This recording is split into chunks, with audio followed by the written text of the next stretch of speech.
Then good evening. We've just been chatting to ourselves for the last Really? 10 minutes because we thought we'd press the button and we hadn't. So it's always wholesome and authentic with us. But here we are. Lovely to see you. And now I just feel like we need to go rewind and say all the things we've actually just been saying in the last 10 minutes. So starting with Barbora Krachikova, maybe? Okay, yes. So we've just been talking about everything that leads into today's matches and the critical points to be made. Certainly around the players that are playing or were expected to play in the final. So we're going to come on to Donna Vekic versus Emma Raducanu, the big final at Queen's Club in London today.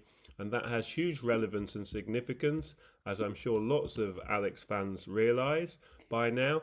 But we also were going to comment on Barbora Krejcikova, because she's one player that has...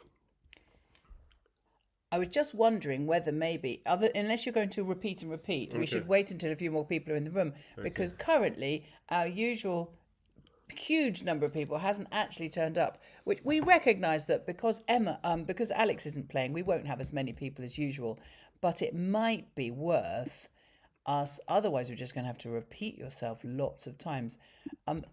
Fair enough. We're just going to have a chat with the people in the chat. I think it's fine. So Barbora Krejcikova, just to get back to the point I was going to finish with, was due to play Robin Montgomery in the final of Hergenton Bosch with a slightly earlier start this morning, but she's pulled out.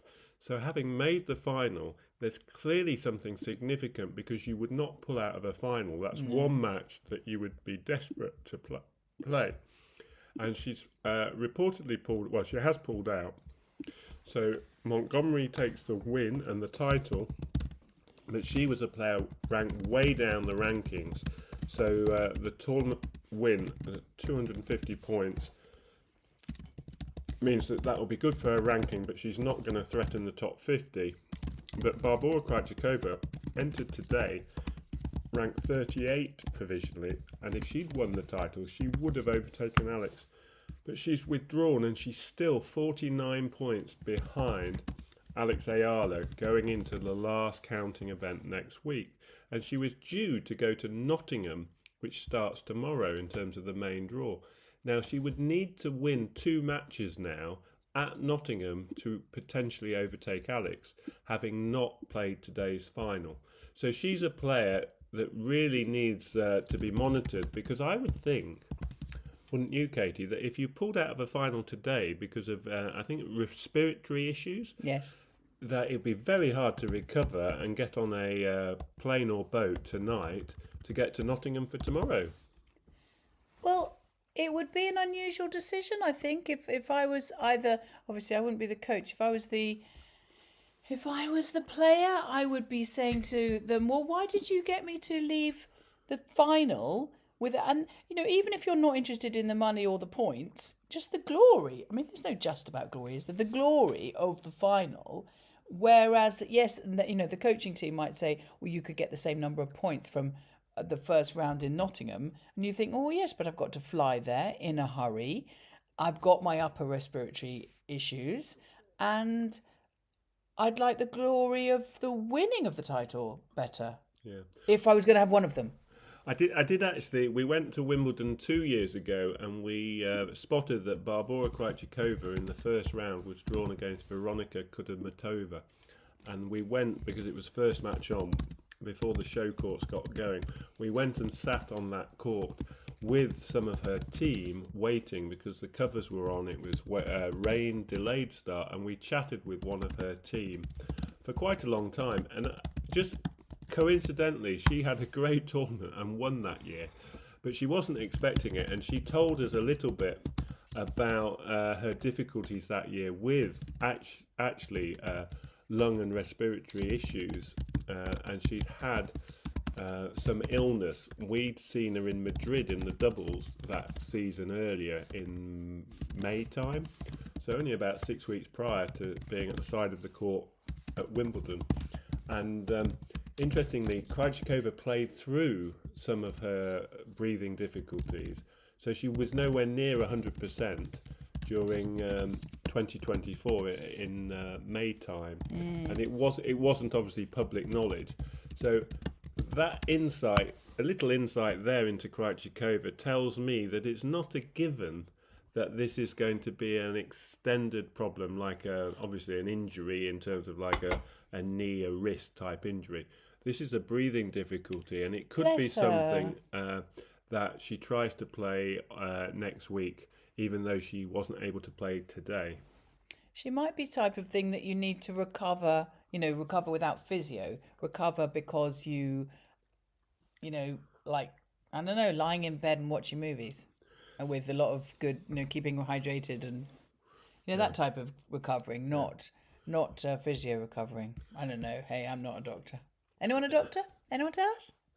I think what we're talking about is around Alex's potential of being seeded at Wimbledon, and it's very complicated because of the nature of everyone playing and on a daily basis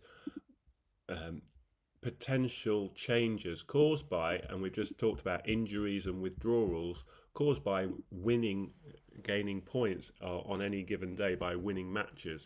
So it's very fluid, but it's easier as we get closer day by day. As we get closer to Monday, June the 22nd, it becomes clearer where the potential danger is in terms of players overtaking Alex. So we know is there are players above Alex who are going to lose points in a week's time because they earned points last year in this next week at Berlin or Nottingham, and those points will only stay on their computer for the 52-week, the current 52-week cycle, and they will fall off literally next Sunday night. So these people, Sinyu Wong, ranked 32 in the world, we know she's going to have it all on to get to the final in Berlin. She's currently got into the main draw. She was meant to qualify, but there have been that many last-minute withdrawals. Sorana Castell has literally dropped out in the last 48 hours. In the last 24 hours, Amanda Anisimova has dropped out. So what happens is the next highest ranking person who was having to qualify gets bumped into the main draw. Sinyu Wong, being the last person, literally, went to Berlin on Saturday, was expecting to play, and then got the bonus of slotting in because of those withdrawals. So she has to get to the final to stay 32 in the world. I don't believe that's going to happen. Hence my phrasing, I'll eat my hat. It's Arina Sabalenka, number 1 seed, Elena Rybakina, the number 2 seed. You've got Coco Gauff, Jessica Pegula. You've got big names in the draw. Sinyu Wong will do well, given her current form as well, to even win 2 matches, let alone get through to the final. So I think it's 99.9% likely she's going to fall down the rankings. So that bumps Alex up 1 space. Then Katerina Siniakova is the other key name, currently ranked on the same points, but because of how they determine if you're level on points, they determine it by looking at other more specific data in terms of their where they've won their points.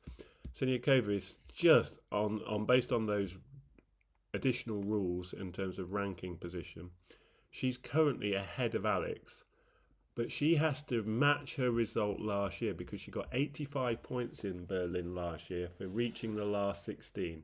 She's currently in qualifying, which is good news because if Anisimova had withdrawn and literally a day before the qualifying started, Siniakova would have been the next person to be bumped into the main draw. So she has to win 3 matches, 2 in qualifying and then 1 main draw match. Now that's quite an ask. It's possible, but I would say it's a good 50-50. Looking at the draw, if Siniakova wins her 2 qualifying matches, there are 3 or 4 positions in the draw which she would have a good chance of winning 1 more match. And there are 2 or 3 positions where she's unlikely to win because you have to play a higher seed. The difficulty with the qualifiers is if she won her first qualifying match, which was delayed because of rain, but she's currently 5-4 up in the first set against Wan, a Chinese player, if she was to win that match but lose in the second round of qualifying, as we've seen with Donna Vekic in London, you can still get into the main draw as a lucky loser. So this is why it's impossible to actually know with certainty, because everything changes on a daily basis. But my opinion is it's sort of 60-40 likely that Siniakova does not win the 3 matches, and therefore she would potentially fall below Alex come next Sunday night, Monday morning, when the seedings will be confirmed. That means Alex would go up another position in the rankings. This is without Alex having to win any more matches. And then you have to factor in injuries of players above Alex in the rankings who are too injured to play at Wimbledon. And we definitely know that Hailey Baptiste and Victoria Mboko are 2 such players. So that means Alex goes up 2 more spots. So provisionally, if what I've said happened without anyone winning any more matches, then 4 players had to overtake Alex in the rankings come a week on Monday for her to not be seeded at Wimbledon, and that's quite a big number. Emma Raducanu is the only player who's done that so far. Yeah, which is great for us because we're Brits. So that means there are 3 more players who have to do that.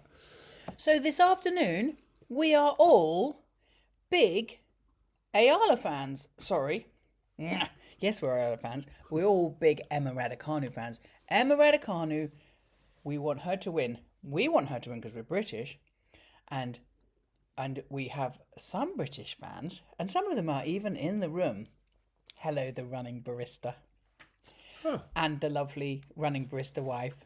And I hope you're using your foot sensibly. yes, so you make sure you're sitting down, running barista.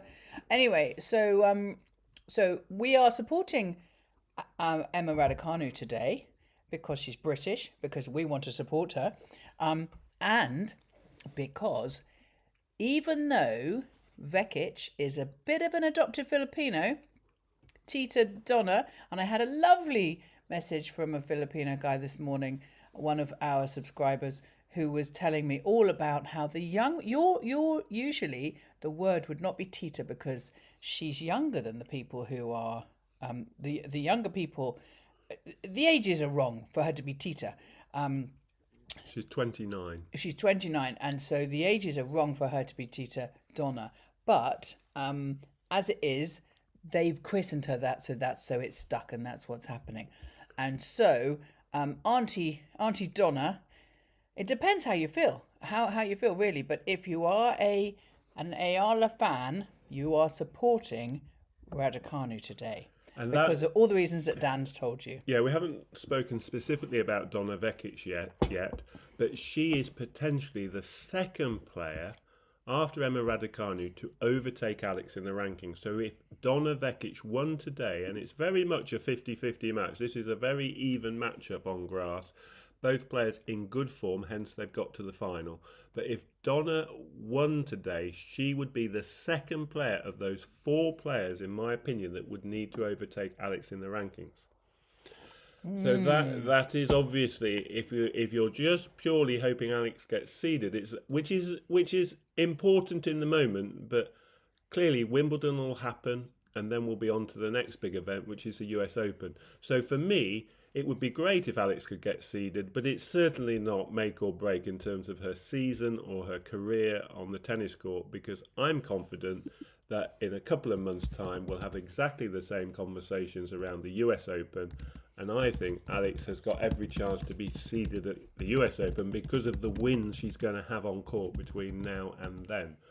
But in terms of Donna Vekic, win today, she will be the second player to overtake Alex, and that potentially is less than ideal from Alex's point of view. The other way Donna can overtake Alex is next week in Berlin. But again, this has to be confirmed because most players, their coaching teams would advise after a busy week where you're playing right through the whole week and the weekend, it's very it's very much the advice for certainly the higher ranked players is that they rest, having had a successful week before.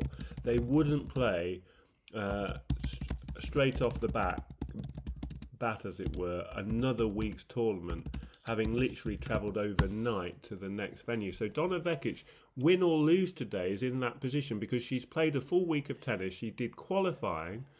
Lucky loser, got in the main draw and has played right through with all the rain delays and is now playing the final on Sunday. So win or lose, her position in terms of how much she's played is the same.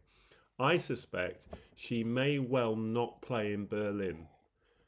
If she won, the added time that's going to absorb her time will be all the media obligations that follow winning today. If she loses, she'll be able to nip out, get in a taxi after she's done a warm down and all the things players do immediately after match, and get potentially on a flight tonight to get to Berlin. I suspect the Berlin organisers would then put Alex's match with Donna Vekic on Tuesday, so she would at least have a day to acclimatise in Berlin and have some rest time. But it's still very much up in the air whether Donna Vekic is advised to take next week off. She would have to, if she lost today though, she would have to play in Berlin and reach the semi-finals to overtake Alex in the rankings. And that's why that's a big ask on the back of this week, because she would have to navigate past Alex, which isn't a given. Alex against Donna is a close match. They played earlier this year, right at the beginning of this year. It was 3 sets, 4-6, 6-4, 6-4. So it was a very close match. They played twice, haven't they? The other time was more of an exhibition, so Alex won that as well, but less sort of serious. So that's not a given. Donna would have to beat Alex, then she'd have to beat Elena Raducanu, the number 2 seed, who'd be looking for a more positive week, having lost in London. And then she would have to win the quarter-final match as well against potentially Svitolina. So I don't see that happening, and that's why if Donna Vekic lost today, irrespective of her decision going into next week, it's likely that kind of just puts another sort of positive in the box for Alex being seeded. Mr. Drylim, who often has some good intel, has said, I do not think that Vekic would play in Berlin whether she wins or loses in London. And certainly Dan has also said that to me. But she has been playing sick in London and has been on antibiotics. Now, you've obviously got the inside track on that, Dr. Drylim, but we don't know that. But interesting. And yes, and that also gives, I mean, you don't wish, do you, for any player to win because another player's sick or injured. That's not sort of how we play. But it does also obviously give Emma another added advantage in this match. And I think it from a professional athlete, they're athletes, but from a professional sports person's point of view, the more they play week in, week out, the more they're training, running around the tennis courts. It doesn't matter. When you're in the meat of the season, then the likelihood of injuries and niggles to surface is greater. When they start at the beginning of January, having had 2 months rest, the body is much more sort of able to cope with the matches and the sequence of matches. And as the season gets longer, this is when you get lots more injuries and players withdrawing. And actually, the biggest, for me, there's nothing you can do about it, but the biggest challenge for these events that aren't the biggest events in the season, like in London and next week in Berlin, is to really give the spectators what they promise up front, because there are so many last minute changes that sometimes it can have a negative sort of effect on the sort of people who pay for the tickets to go and watch. They feel a little bit kind of short-changed when push comes to shove, or the matches aren't as competitive as they would be at a Grand Slam. And we've seen that this week in London. There have been some performances by players who actually, they probably wouldn't want to admit it, but they've turned up, possibly reluctantly, but they've kind of said, well, I'll try my best, but I know I'm nowhere near 100%. And I get the benefits of obviously whatever prize money I gain for being in London, or if I win one match, if I win a match, then I get the ranking points as well. They kind of try their best, but they know that the longer the week goes, the less likely they are to be able to cope as they might do in January, February, March at the beginning of the season. I haven't even told Dan yet. I'm just suggesting that we set a time, because there's lots of people piling into the room, and I know that I know kind of what you're all interested in. You're interested in the live rankings update, and so it would be worth setting a time where you do it, other than just doing it over and over again. Say at 1:20 we do that. So why don't we talk about today's match and Emma, because we know we've got Emma fans in the room, so we can talk about Emma and today's match and how Queen's is going, and then at 1:20 you can give a roundup of all the details on the rankings. Just covering some posts. She's posted a game. She had a post-game interview with the semis. This is Mr. Dr. Dry Limpo. And she mentioned about being sick and being on antibiotics, so she would forego Berlin to rest and prepare for Wimbledon. Absolutely, that sounds totally right.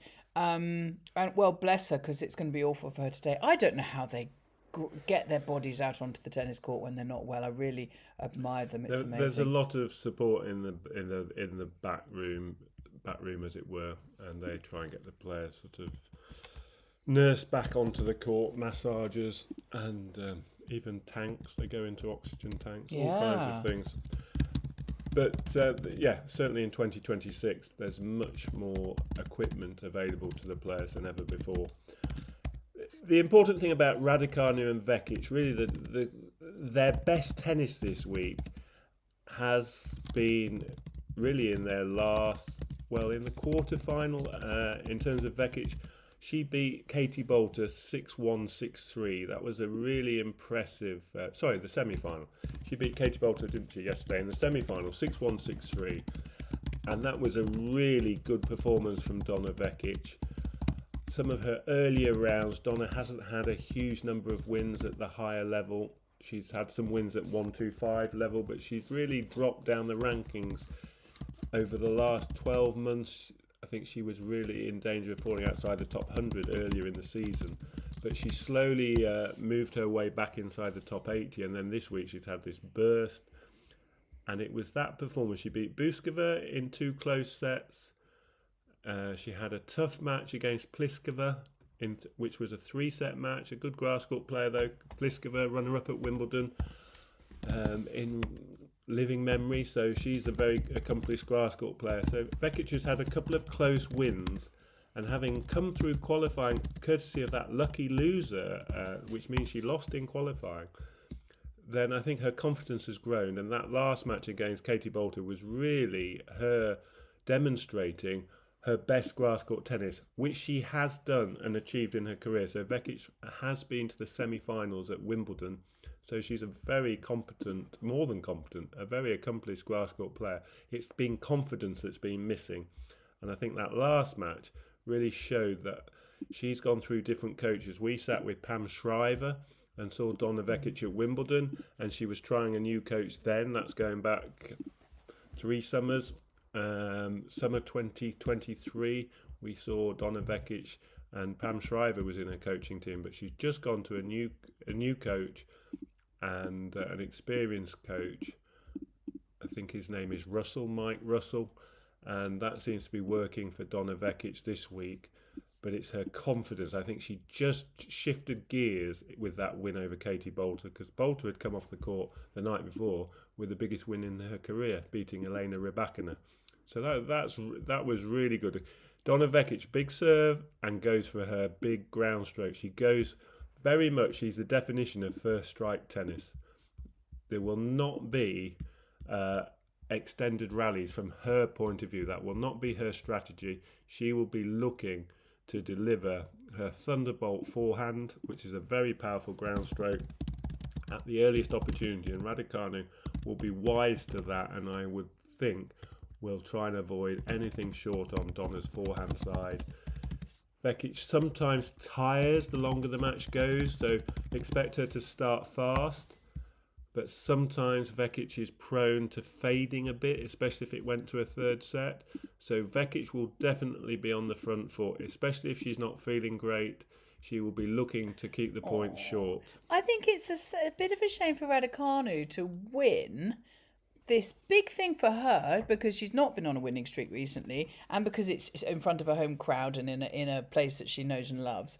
It's a bit of a shame to win against somebody who's on antibiotics and isn't really very well. It kind of slightly takes away the joy of the triumph of the win. Although, having talked about that, Dan's talked about, whoever wins has their commitment to do after they win, and therefore time-wise they don't have a huge amount. Do you remember? I remember seeing the photographs of what happened when Alex won her title at Birmingham. She wins the title, and then she posts a picture of her having mangoes from Sainsbury's and a baguette or some sort of a sandwich from Joe the Juice. This is not high glamour tennis.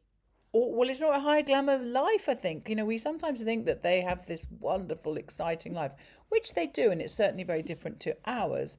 But the way they don't really get a great deal of time to do the celebrating is sometimes, especially when they're so young, and they kind of, that's when you'd want to be celebrating, wouldn't it? I sometimes feel for them.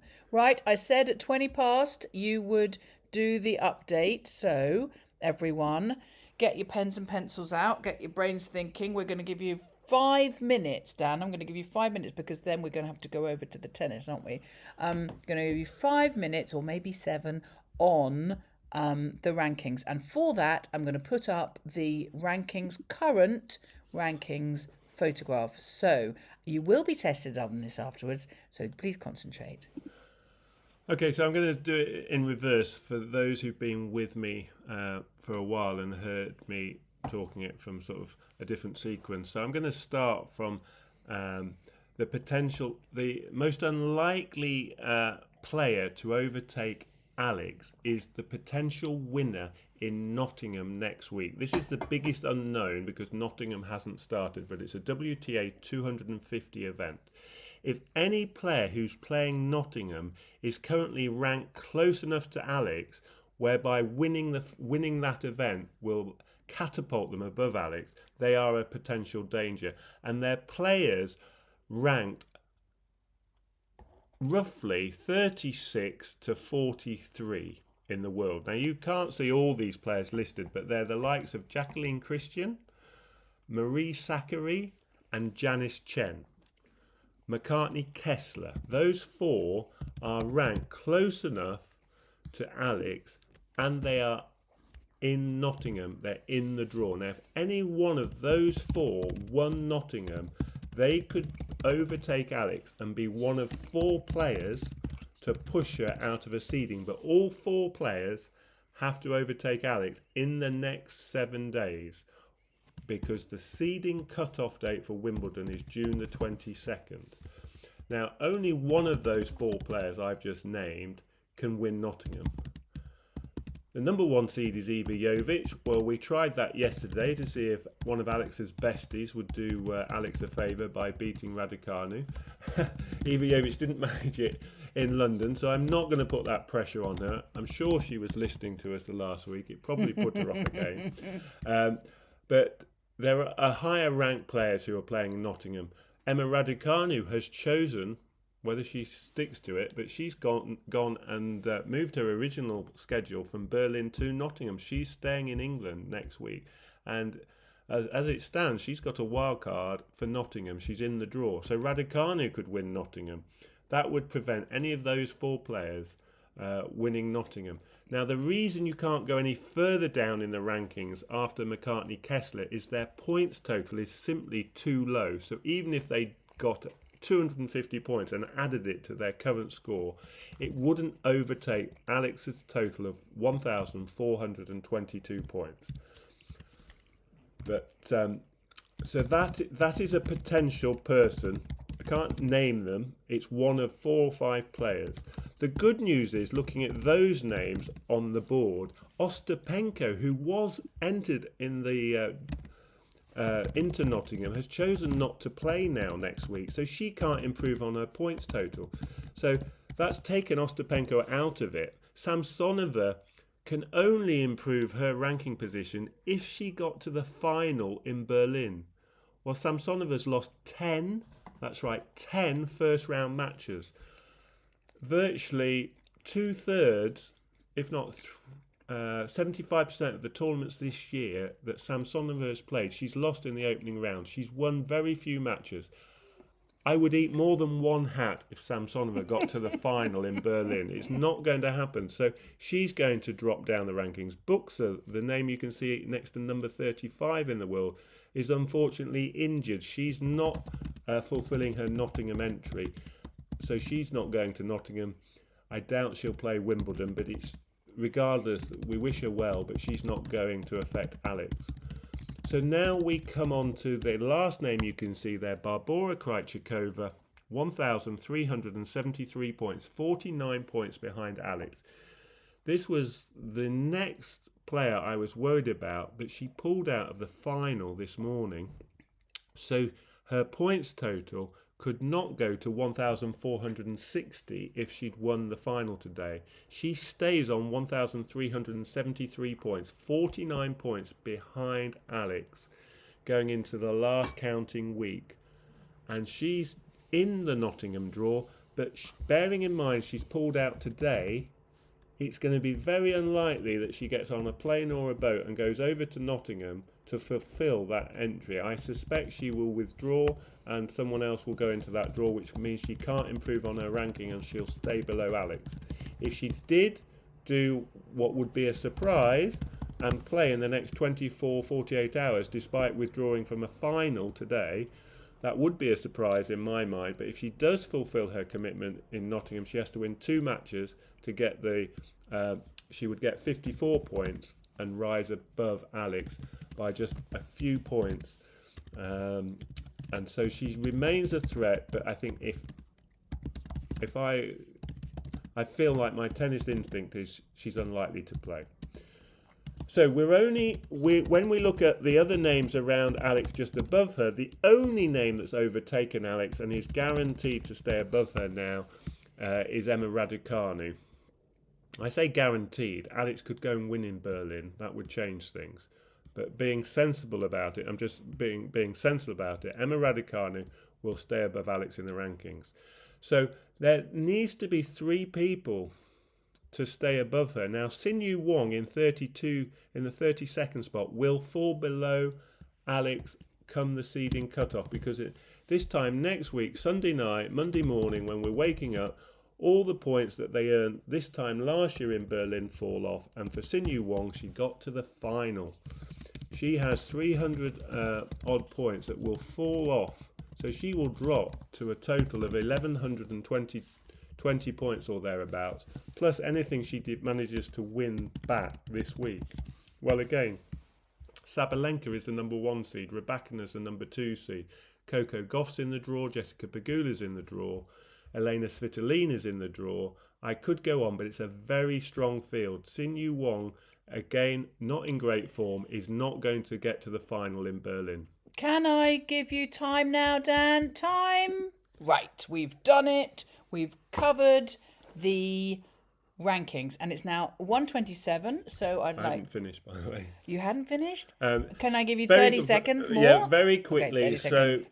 So I can't see 4 players overtaking Alex by the end of Berlin and Nottingham. In my opinion, the late injuries to Vicky Mboka in particular, and 1 or 2 more this week, means that it's very likely that Alex stays inside the top 34 in the world, her current position or higher, because the injured players are not in Wimbledon. Hayley Baptiste is not playing, Vicky Mboka is not playing, so she's actually moving up. And with all the changes by next Sunday, fingers crossed, Alex will get a seeded spot. Right. Okay, can I do this now? Okay, we're back in the room. And Emile Damien has arrived just before the bouncers shut the door, saying, there's no more room. Health and safety says maximum number of people in the room. No, you're all right. We're keeping the doors open today because we know this is quite niche for our audience, but very exciting for us because we are Brits and we do love Emma. And it's lovely to see her winning, and her winning on grass is especially, obviously that's her surface. Before we close, yes. So I'm just doing a little bit of it on the chat as well, seeing if there's a change it to help, Alexandra. Oh, we're help to help. Yes, thank you very much for that. I'm getting some help with my scoreboard spellings and all sorts over here. So that is it that one? Yes, it is. Thank you. Get corrected. I like it when you guys help me like this. There, better? We like? Give me the thumbs up if it's all good. So what do we think? I think this match could be very close. This first set will be key if Donna Vekic isn't feeling great. I fancy her chances less and less if this is an extended match. That wouldn't be a particularly unusual thing to say if she's under the weather. Raducanu had a fall yesterday in the first match she played. Had her leg taped up. But she taped it up for the first match and then she took the tape off. So I think that she's probably actually fine. Should we take the set off them? Yeah, I was just asking the prediction. The running barista has said so. I love the way he summarises it down. So Dan's just done 7.5 minutes on the rankings, and the running barista has come in and says, so in short, no hat eating likely. You will be glad to see it. Shall I go and get you the hat he's going to eat? Let me show you. No, I mean, it will go down to the wire, the hat eating. That's a week away, but fingers crossed. Katie's now modelling the said hat. I'm modelling the said hat. It's very relevant. It's a Wimbledon hat. Yeah, someone asking about Helinska, the Polish player who got to the final of the French Open. I haven't heard Tim Henman and the Wimbledon committee confirm wildcards. That will be announced because, like most Grand Slams, they tend to prioritise the home players. So that will be big news. I expect that will be information shared next week at some point because they won't start the qualifiers without having announced that first. But Helinska, ranked 114 in the world entering the French Open, rose to 21 in the world. But the cut-off date for the world rankings in terms of the top 104 get direct entry into Wimbledon was a few weeks ago. So Helinska potentially still has to qualify, and a lot of people are pushing for her to get a wild card.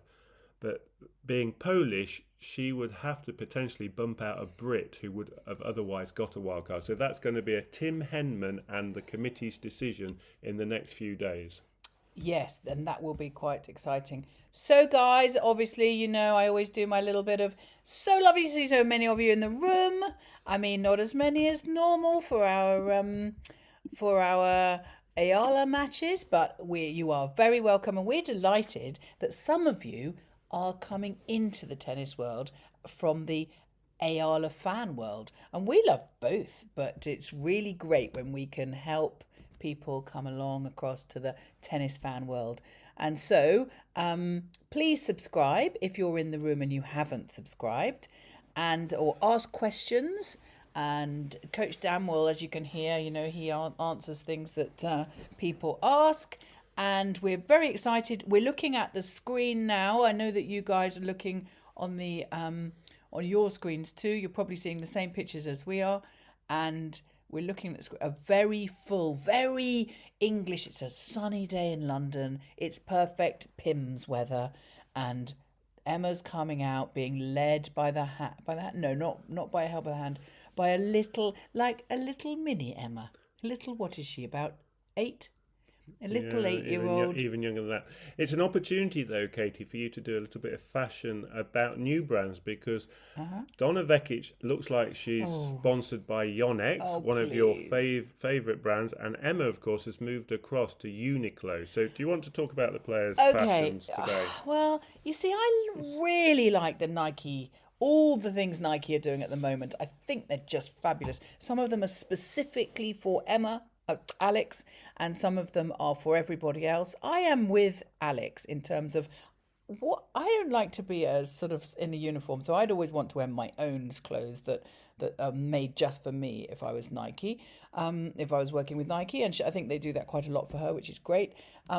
Uniqlo, quite nice, very sporty. Quite, I like that. It's good. But the Yonex, every time I saw Raducanu playing the other day in a Yonex thing, I thought it's just. I'm so sorry. I'm sure that's the thing you get on this channel. You get honesty. You get what we really think because nobody else is watching. You know, we can just tell you our secrets. But yeah, Yonex. I did a lot of research into how calm Raducanu wears this awful stuff, and basically, the answer was Yonex is Japanese, and in Japan the big thing is the fabric.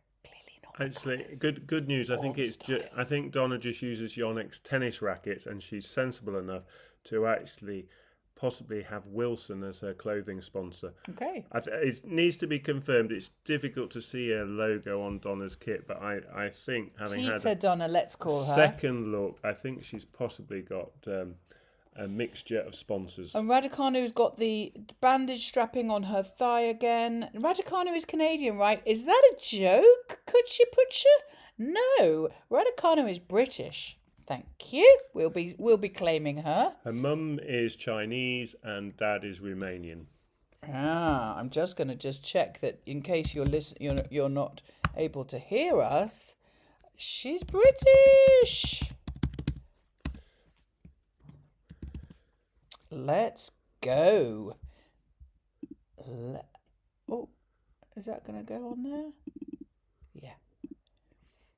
There we go. She's a Brit. Thank you, Apo, Ni Pedro. Oh, this is great. All the old timers in the room, all the people we expect to come along, and you usually, unfortunately, I do not like the Uniqlo kit of Emma because it's not sweat friendly. Well, that's a thing. Again, that's what the Yonex people, the Japanese, it's very important to the Japanese that she the fabric, the wicking nature of the fabric, and so that's why they have this better fabric. And I agree with you about it. It is quite sweaty, but I don't know whether is it sort of seen as a badge of hard work? Your sweat all over your kit. It's personal, I suppose. So we're watching them warming up. We're looking at the titles. Vekic, we know Donna, Tita Donna. Year to date, just $500,000, and win-loss is 24-14, and the surface win-loss is 5-1.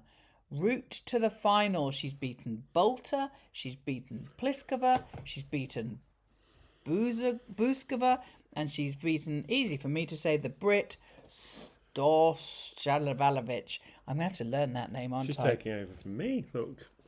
Well, you were looking at other stuff. Well, I was looking at the important stuff. I know, you do the important stuff. So the key results there, really, the young Brit would not have been a great test for Vekic. In fact, we watched a little bit of that match and she was just quite overawed. A lot of pressure on her because as a 17-year-old, there was a lot of wildcard talk at this event because Tatiana Maria, the defending champion, wasn't given one. So it put a lot of pressure on the 4 British players who got a wildcard card into this event, which included Emma Raducanu.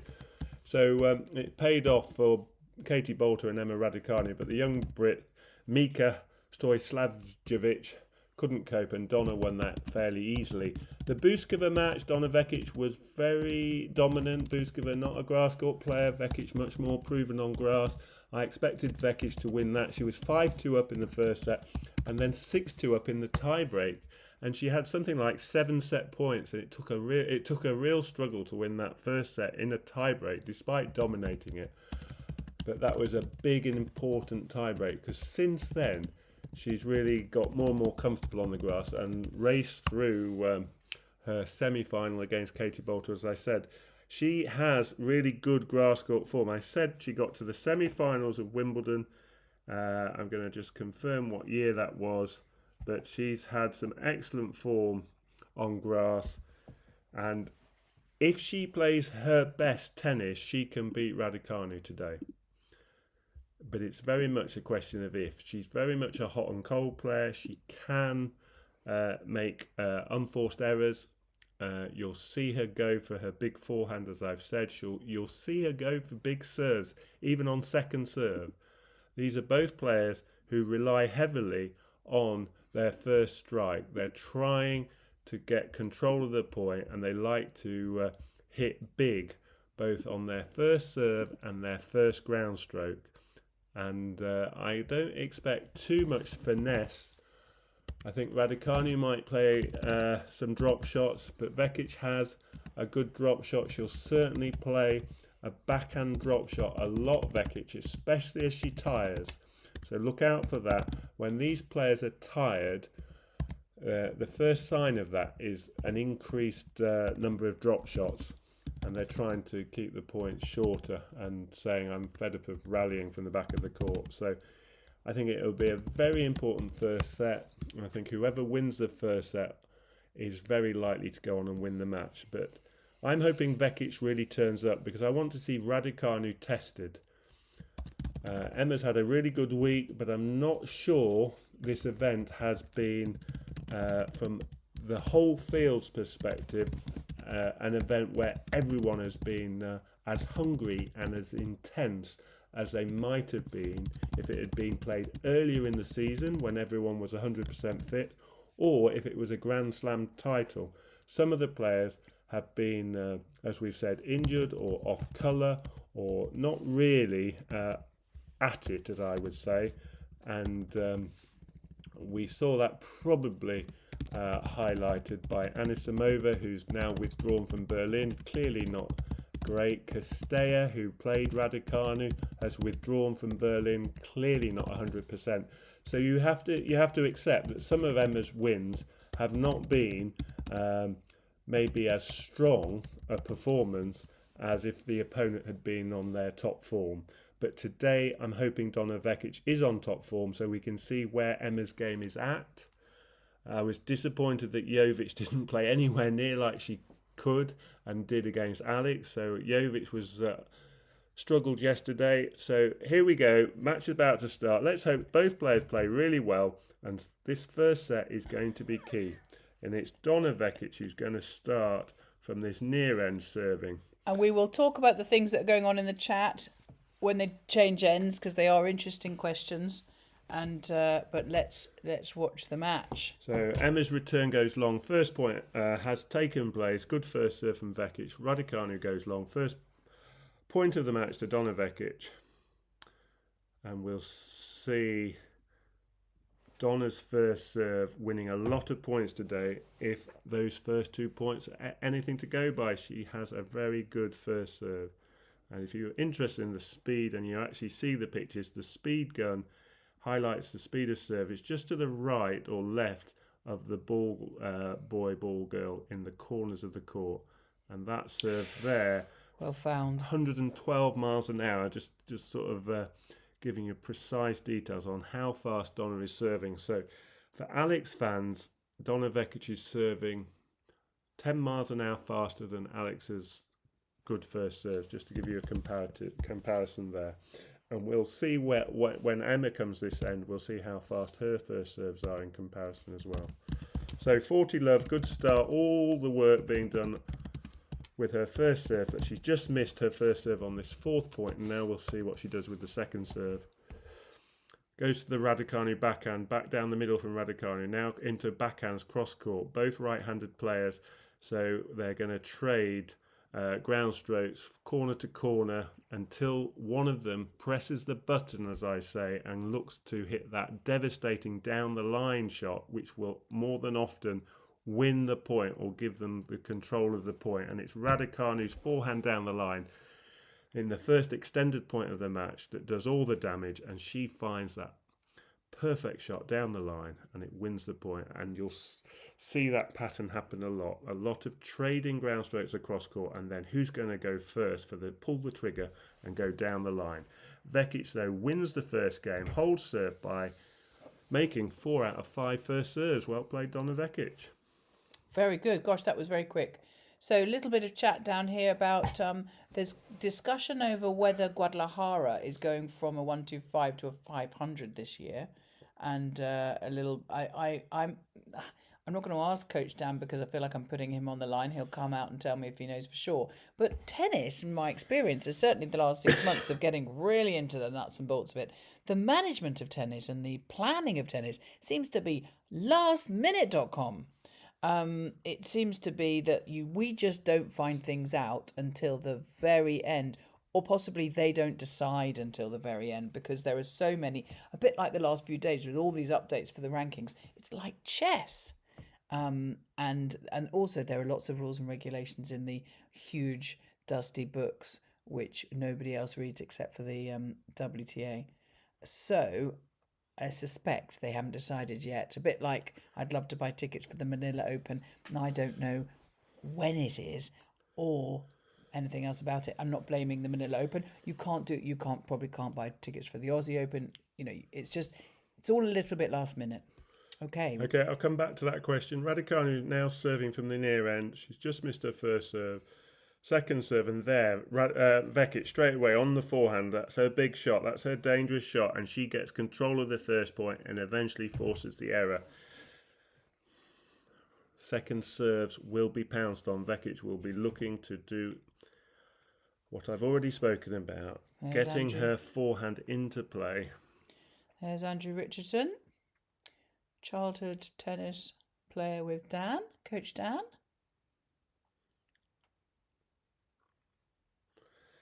Emma not finding her first serve. That was 105 miles an hour first serve into the net. But she tends to use a little bit more spin than Vekic. It's a good first serve.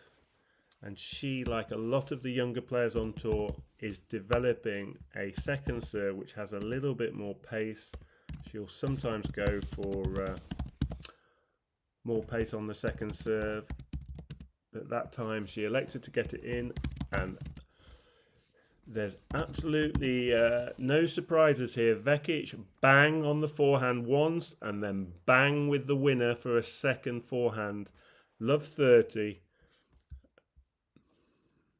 And it will be interesting to see what Raducanu does to avoid these kind of points unfolding. There, drop shot, well played. Oh, lovely. And that's definitely input from Andrew Richardson, her coach, who's rejoined her, having been successful 5 years ago.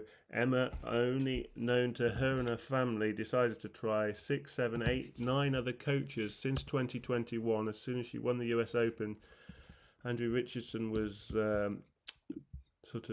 left for new teams which haven't worked out, and now she's gone back to Andrew Richardson 5 years on from then, and here we are with her in the final. So maybe Andrew Richardson's the one that needs applauding for showing his patience and being prepared to go back and work with her. It was decent. Vekic finding a backhand return down the line despite Raducanu getting a serve in, trying the backhand side. Down the line winner. So Vekic is, as I thought she would, started well. She's confident, and whatever little illnesses she's had, she's not showing any signs of them at the start of this match. 2 break points here now to take a 2-love lead. And I've just spotted her visor, so I can see the clothing manufacturer. I couldn't really see a logo, but now having seen a real close-up, I can tell you she's wearing LS. Oh, that's very retro. That the youngsters love a bit of retro LS from the 80s, don't they? Your Jack is forever trying to steal all your LS clothing, for which you used to have when you were young.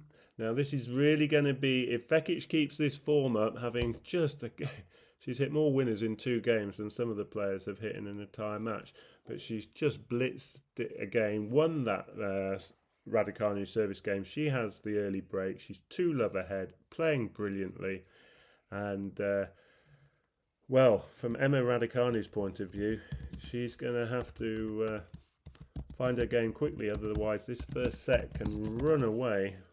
Vekic now serving for a 3-love lead.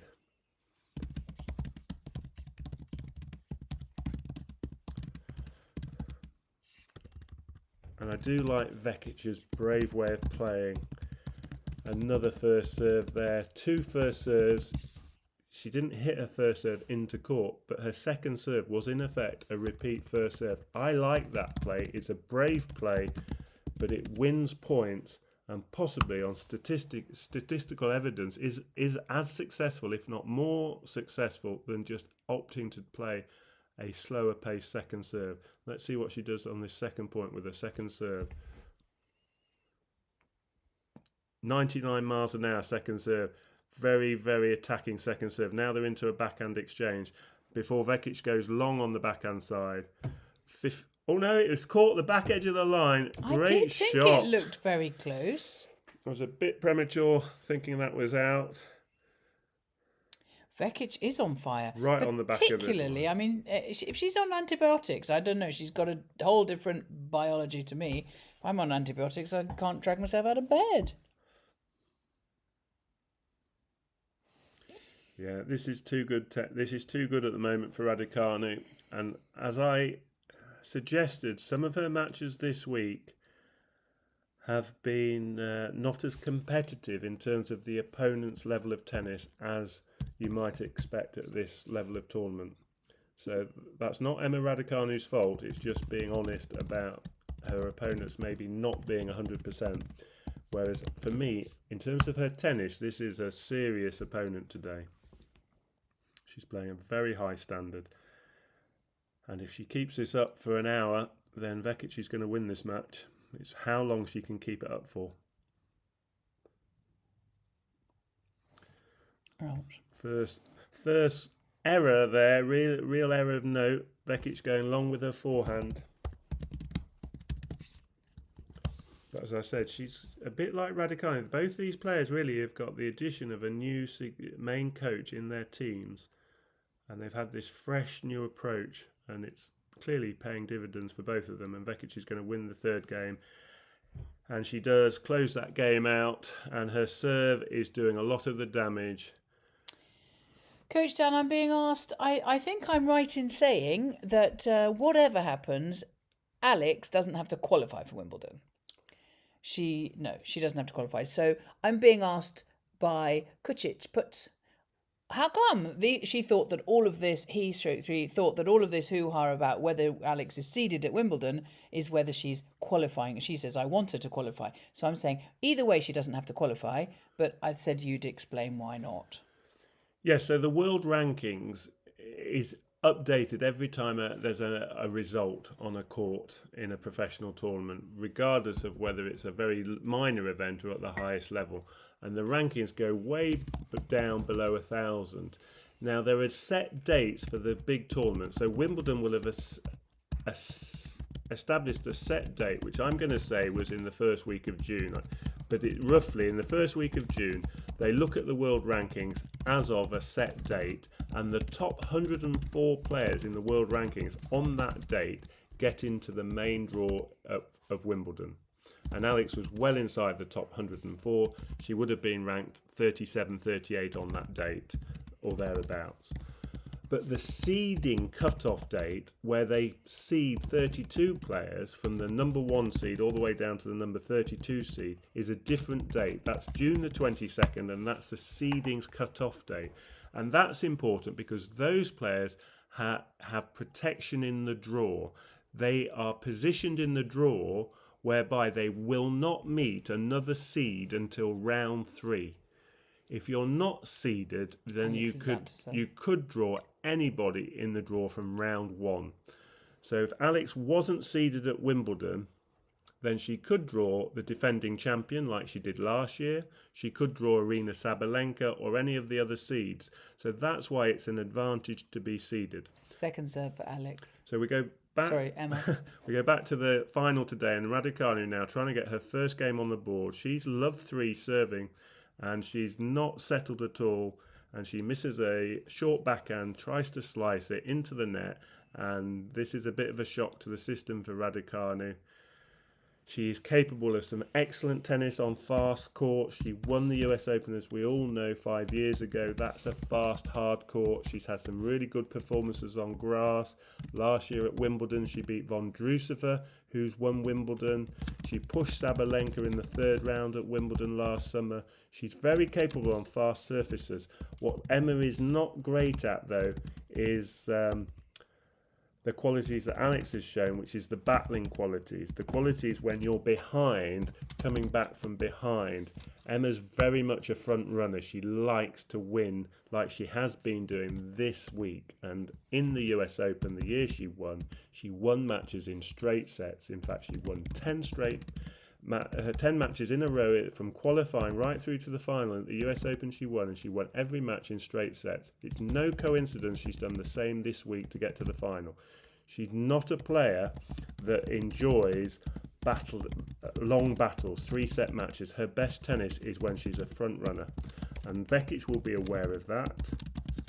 And so it's why this first set is so important to either player, because just on statistics and their results in their careers to date, there's vastly in favour of Raducanu winning matches in straight sets, and her percentage of winning matches in 3 sets is quite low. It's well below 50%, and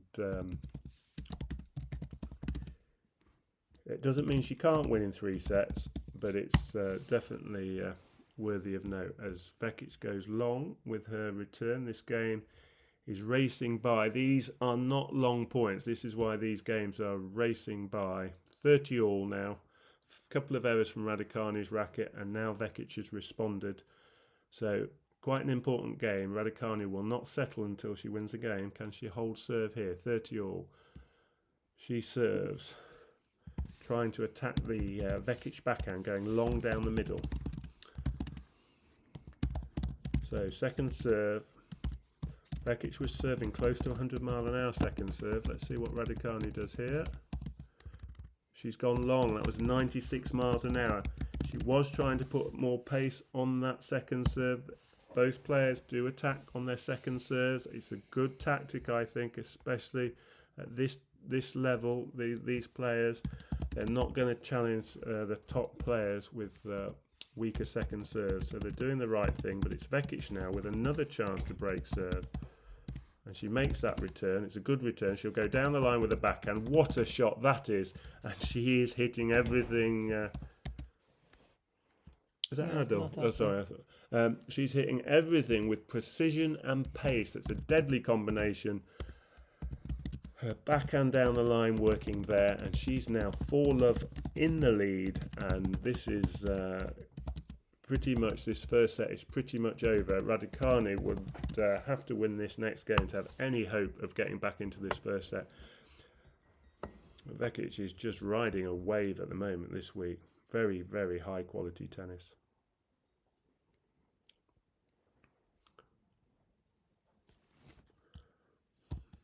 Remember, if Vekic wins today, she will go above Alex in the rankings and is likely to stay above Alex and get a seeded spot at Wimbledon.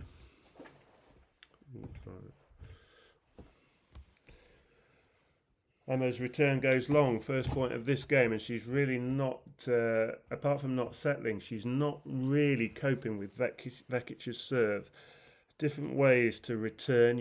At the moment, Raducanu is trying to swing at the ball. She could choose to block the return and try and use the pace of Vekic's serve to get the ball into play.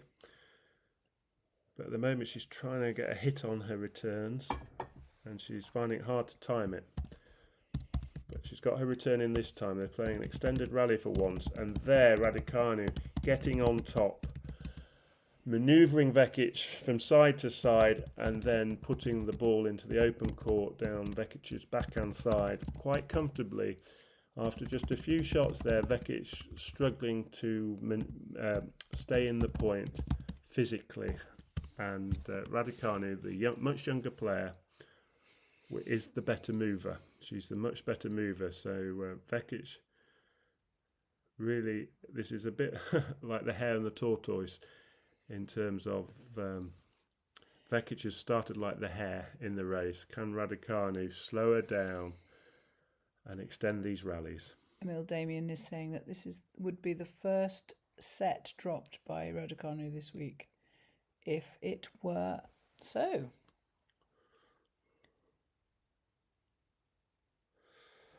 Yeah. Come on then. Laban, Alex. I've got to stop saying Alex. Laban, Emma. Double fault. First double fault off Vekic's racket. Oh, the kids in the crowd. It's nice to see the kids all excited. And they're obviously in the front row, so that's good. Very British institution, Queen's Club. But this is the very first year where the women have played. First WTA tournament held at Queen's. Usually it's just ATP. This year, ATP's next week. It's the second year, Katie. But yes, it's a very new event for the ladies to be put on the calendar at Queen's. Vekic's first serve not returned, so back to 30 all. Now she serves down the middle. A better choice of return from Raducanu. She chose to block that backhand back, and she's into the point. Now she goes deep. Vekic goes cross court though and finds another extraordinary shot, more on the defence. Her body weight was falling back. That was a deep shot from Raducanu, and Vekic managed to control her forehand into the open space despite her weight going back. And Raducanu did not attempt to really go for that last ball. So Vekic now, point to go 5-love.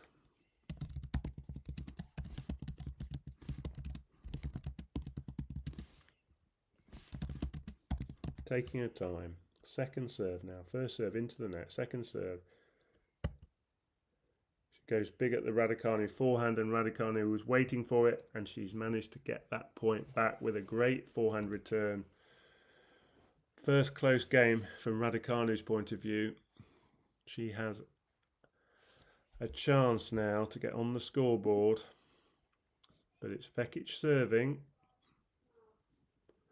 and she's serving with pace. It's very difficult to control balls that are coming at you at 100 miles an hour. Great point from Vekic. She's been doing that a lot. First serve and then the serve plus one shot. Right into the corner. With great pace there. Bang. Nothing Raducanu could do about it. Second chance for a 5-love lead.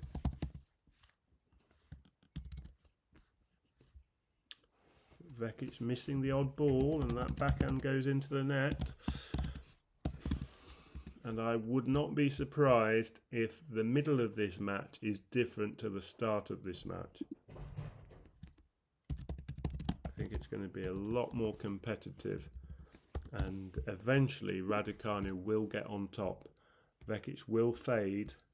It's just a question of whether the match goes like yesterday's semi-final, where Vekic had won the match 6-1, 6-3 before Bolter could get really into it, or whether Raducanu can keep her out long enough for her to start tiring. And then that's when Raducanu's tennis might make more impact. It's still Vekic though, dominating, and she's got another chance for a 5-love lead. We're just trying to establish really whether Emma, we know she's got Chinese, we know she's got Romanian, we know she's got Canadian, we know she's got British, but does she have Katipunera? Well, what I'm learning now is the A isn't an A, it's a K. Katipunera. There are no A, there's A. Change of pace there from Raducanu. The slice did the trick, and Vekic nets her backhand back to deuce. Katipunera. Is she one though? Is she? We know Alex is Emma? This is the question. Oh, that window's open, that's what. I know, I was just giving us some fresh air. Oh. So you're hearing the neighbours. I thought I could hear the crowd from Queens. No, you can hear the neighbours. Doing a bit of gardening. Right, back to deuce. Vekic goes to Raducanu's forehand. Now she's gone to her backhand, but Raducanu doing a lot of running. Vekic will smash. It's a good smash, and it wins her the point. Good defence from Raducanu. Let's be fair about it. She was doing a lot of scurrying at the back of the court, but Vekic smiles as she finally, with probably her fourth shot in a row where she thought she might win the point, but good defence from Raducanu, but not enough, as Vekic smashes the ball away for a winner, and now for the fourth time has a game point chance for 5-love. Not as windy today in the UK, just a little bit of a breeze. The first serve finally landed on game point, and quite remarkably, Donna Vekic could not have started better. She leads 5 games to love. 5 games to love. Well, I've started a poll in the chat to say, is Emma going to show that she's actually got Katipunera in her? Yes, no, or Laban Alex. And so far, I don't think I can see the entire poll unless I actually end it. So I'm not going to end it. I'll leave it there, and we'll see. We'll see when the set finishes. We'll see how many of us were right and how many. 47% are saying nope, she's not got Katipunera. Yeah, a lot of that I think is the difference between the Philippine culture and possibly Emma's background. Sometimes I find that when the going's good, and everything's going right, and the environment's right, and the personnel around you's right, and I mean, I love the grass court in the summer in the UK. Everything is just perfect. Then you play your best tennis, but really to be a consistent week in, week out performer as a professional on the tennis court, you have to cope in all conditions. And that is a question mark Emma Raducanu has not really answered in her career. And she doesn't need to. I mean, absolutely, people defend her and say, who are you to say anything about Emma Raducanu when she's won a US Open? And that's a fair point. But I think ultimately in life, you have to take, you have to use the wisdom, and you have to take words from people who are there in your best interest. And I think Andrew Richardson, he's exactly the same age as me. I have played him as a junior a long time ago, but he's definitely a calm, sensible tennis person who hasn't won a US Open either. But he will give her good advice, and I think their style of communication obviously works. He's obviously a gentleman. If you understand the point I'm making, he communicates in a way that she receives it well. And I think their way of working is obviously seeing her produce her best results. And this is going to be interesting because this game's lasted less than half an hour. Match. And set. This first set, yes. So this is still very early on. And it would not surprise me that Raducanu, once she's won her first game, gets a run of games. Is Abel in the room? Is he firing up the bakery? So, Raducanu will want to hold serve here just to make this nice first set. Thank you, Badong, reporting for duty. Good to see you. Avoid the bagel. You're late. Avoid the bagel, but also make Vekic hold serve, so at least Emma can start the second set serving first. But even in that last game, if you're looking for sort of crumbs of comfort from Raducanu's point of view, given she's 5-love down, that last game was a close game. It was several juices, and Vekic just held serve. Compared with the first 4 games, it was a much more competitive game. So Raducanu will want to win this first game. A double fault will not help her cause. We're back to 15 all. Yes, Emil Damien is saying that he thinks that the leg strapping was probably bothering her. I wouldn't be surprised by that as well. It's come off now. Yes, She's it's come taken it exactly. off now, He's taken it off.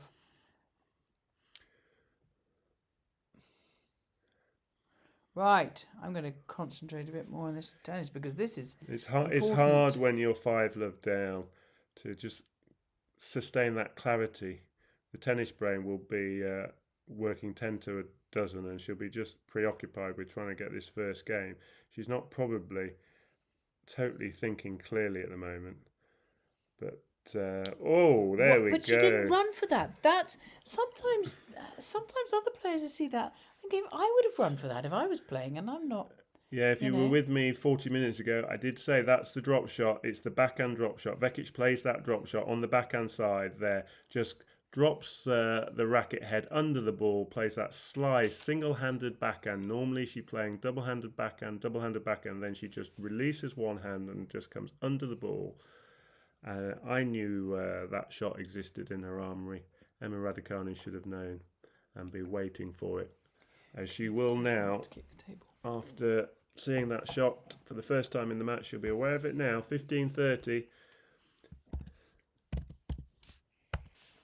And she will... Yeah, she's looking a little bit questioning at her team. She's talking now to Andrew Richardson. This is where you earn your money as a coach, not when the player's winning. That's lovely. Lovely jubbly being a coach when your player's winning. It's how the relationship copes with losses, or when you're facing an opponent where you're 5-love down. So he'll be tested today.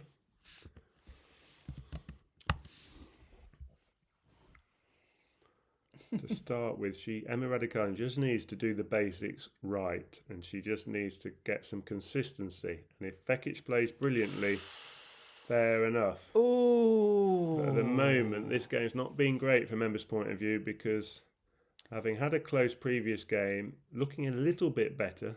Break point and set She's point. been a bit error-strewn, and Vekic hasn't worked that hard to get this break point, and it's a set point and the chance to win the first set 6-love, and that's quite a statement. Well, it's a bagel. As Emma goes deep to the Vekic backhand, not once but 3 times. She goes across to the forehand. Vekic goes cross court. Now Emma comes to the net. Vekic goes down the line. What a set of tennis. Well played, Donna Vekic. Well done, Tita Donna. Very good. The crowds. Obviously we're not allowed to, for copyright reasons. We're not allowed to play the sound in the volume, but the crowds will be cheering for anything that Emma does well. They won't be singing Sweet Caroline, but they will be cheering and supporting her a lot. And she does react really well to that. Good gets better for her. When the crowd's behind her and cheering for her, it's natural, isn't it? But she is affected very positively by that. And I suppose the more that Tita Donna does well, the fewer chances she gets to listen to that joyous crowd, and that will be impacting her mentally, I'd say.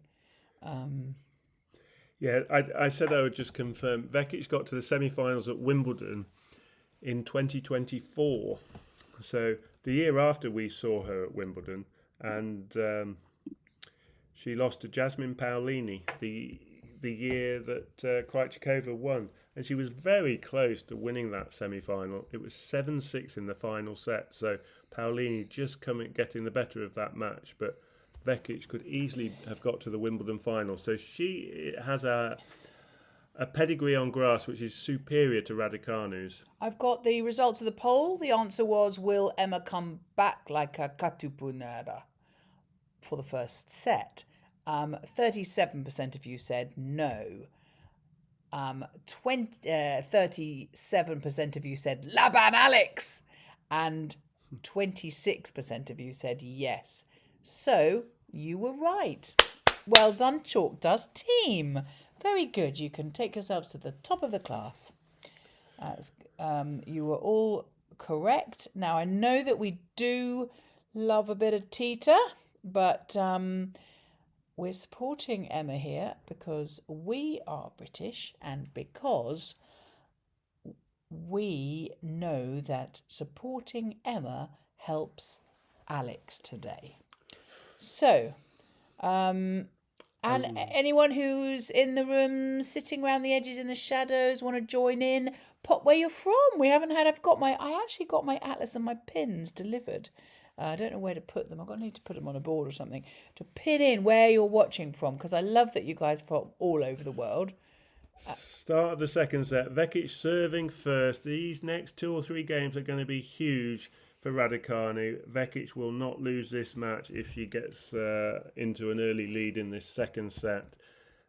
The crowd's looking a little bit pensive, so we've got the British LTA representatives in the balcony there, and Laura Robson, the tournament director, looking on.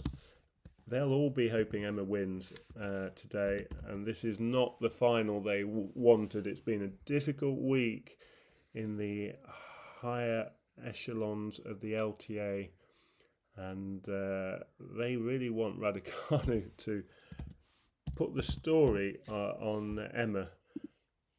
Donna Vekic is having a lot to say about that, and she's not at the moment showing any signs of collapsing or being suffering from nerves today.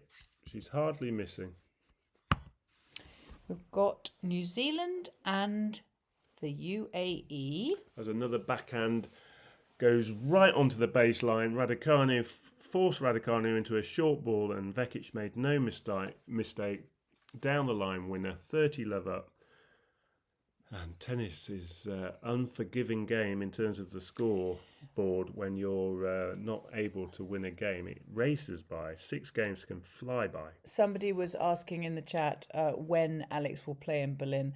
I'm going to answer that, and Dan can tell me if I'm wrong.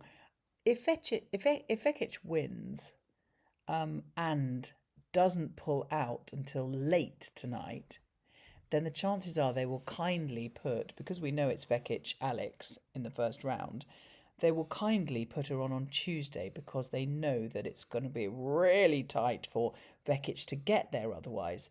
So we hope that if she does pull out and not go to Berlin, we hope she holds and doesn't pull out until the draw and the schedule is already set. Order of play. Sorry, the order of play. The draw is already set. So that would be the best for Alex if Vekic does not pull out until after the order of play has happened, because then she'll play Tuesday.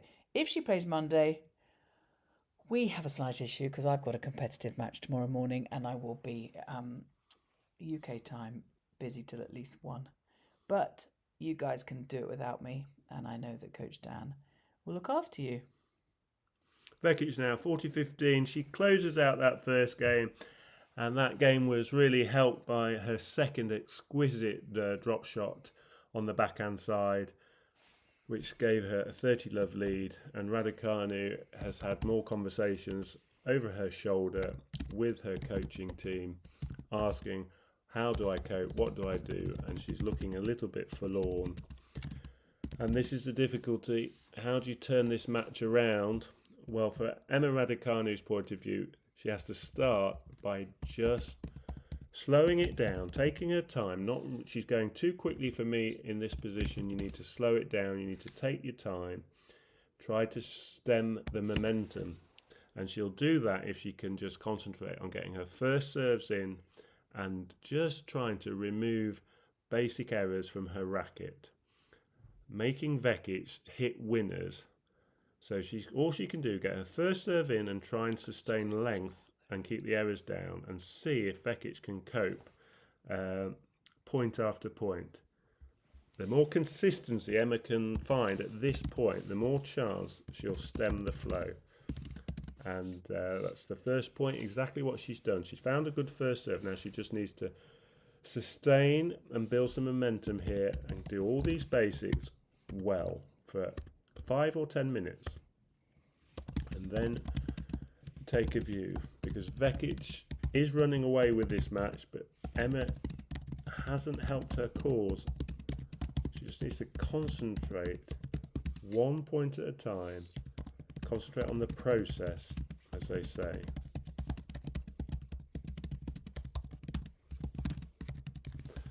And this is a better start to this game.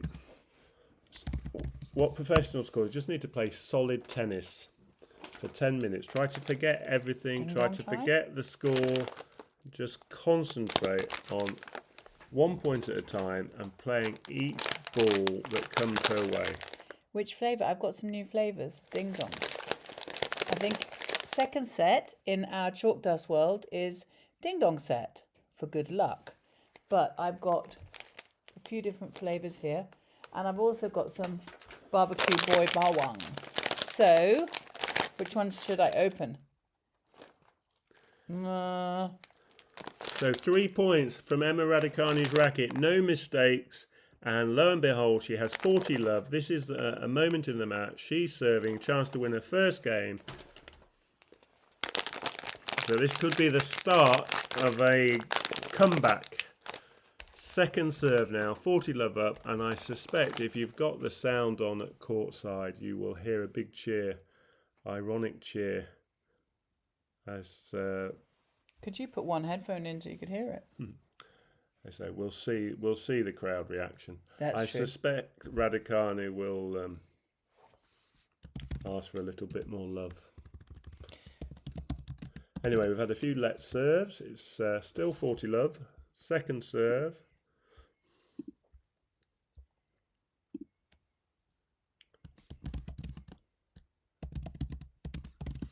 And they're both exchanging ground strokes. Raducanu comes forward. She comes to the net. And Vekic misses. And Raducanu does win her first game. Whoa! Laban, Emma!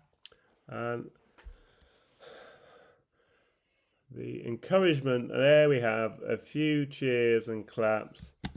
Emma trying to stay focused. She's just taking her time at the back of the court. She smiles to herself, but the way the tennis scoring system works, really the fact it's 7-1 is irrelevant. And she does do a little bit of a jig at the back of the court, smiles to the people at the side. I think we might see much more of a match in the next 20 minutes than we've had so far. Vekic now serving 1 game all.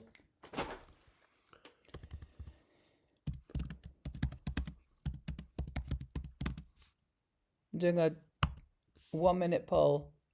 And that will help Emma's cause no end. First point, courtesy of a net cord that drops over, which works as good as any perfect drop shot would work. So things starting to go Emma's way. She's won the last 5 points. Love 15 on the Vekic serve. Vekic finds a good first serve though.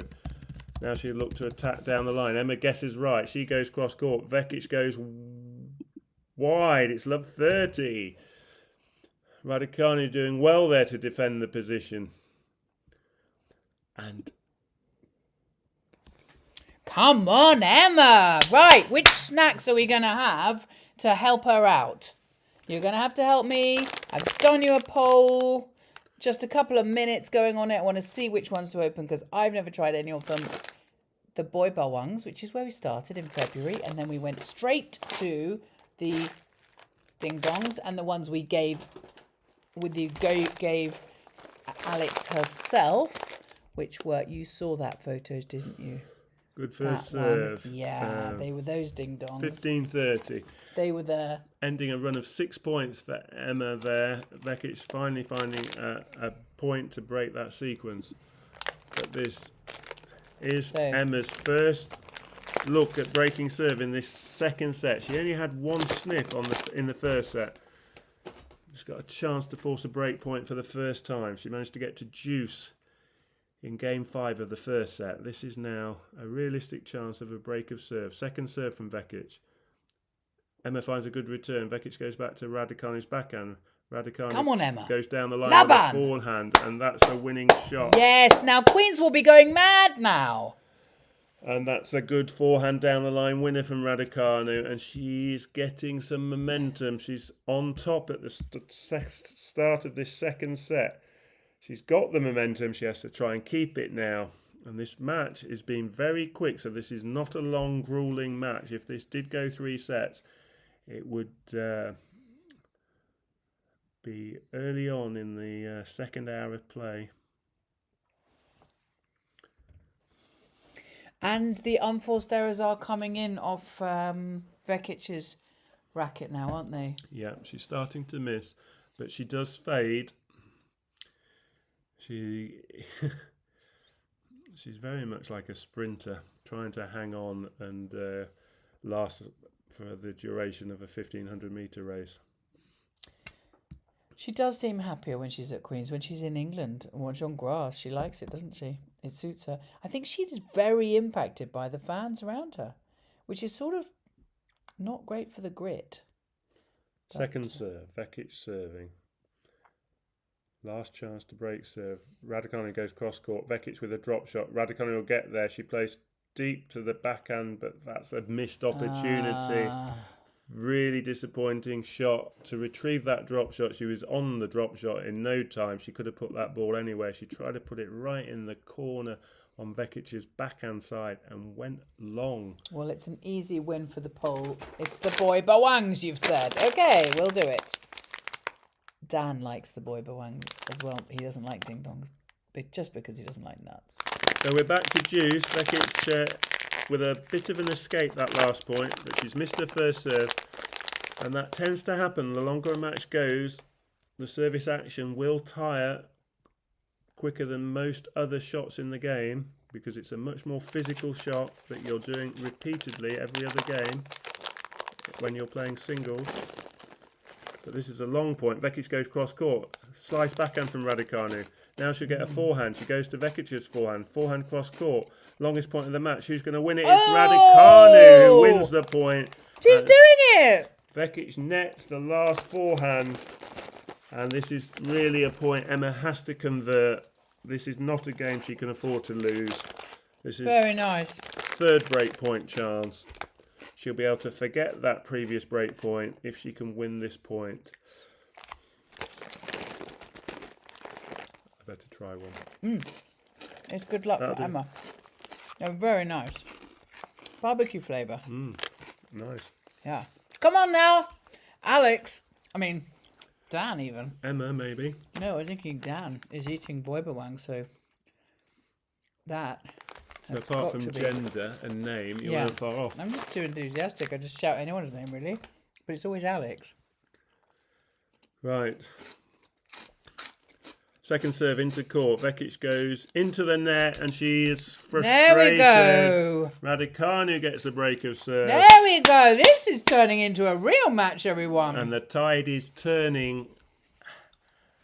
And I expect that Vekic really now, in terms of this second set, has a couple of games to get back into it. Otherwise, I suspect she'll conserve energy and this second set might go the other way quite quickly. They do that. So that is for the tennis numpties in the room. That is a case of what they do is they recognise if they're quite a far way down a set, say sort of 3-4 love down a set in terms of games, they will say, you know what, I'm going to give this one away. There's no point in losing 6-4 or 7-5 because it's still a lost set. I'll conserve my energy and I'll keep it for the next set. And then, so you'll often see a change of energy at the end of a set or at the start of a new set.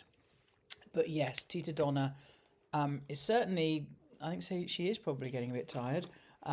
If she's on antibiotics, she might have given her all in the first set, and now she could well be quite tired, and then Emma will be energized by the crowd. They will be screaming for her, which is great, and so the Queen's is such a British institution. It's you know, it's not Wimbledon, but it's one down from Wimbledon. And so the crowd will be having a wonderful time. It's a sunny day. They'll be drinking Pimm's. They'll have gone by tube to the venue. They won't be bothering with driving. So they'll have a little drink maybe. And it's a Sunday, so nobody's working. And so this will be a great... And they've got Emma, our star, in the final. So that's really good. So she's 15 love, and the crowd and Emma have both got very excited about that. And the sweat on her, we were talking earlier about the sweat on that Uniqlo outfit. It doesn't wick very well. And I'm not sure why she allows that, really. But 15 love. Good forehand down the line winner to win that first point of the game. Vekic going to Raducanu's backhand and net. So Vekic determined to not go away too easily. It's very much about the next two games for me.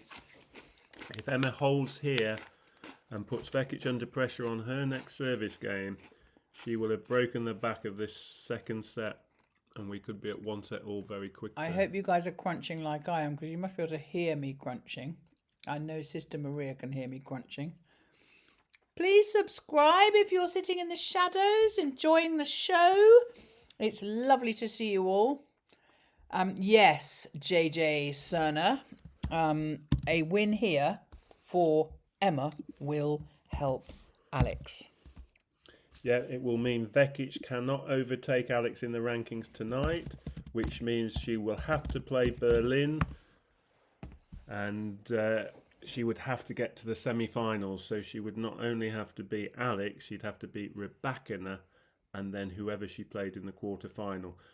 That's unlikely to happen. I think Vekic is probably putting everything into this match, and probably has already decided not to go to Berlin, especially if what is being reported that she's been under the weather is correct, which I'm sure it is. But Emma not on top in this game. Vekic has found 2 of her blistering ground strokes. So after that first good point from Raducanu, she's 15-30, and she's just missed her first serve. So this is a second serve.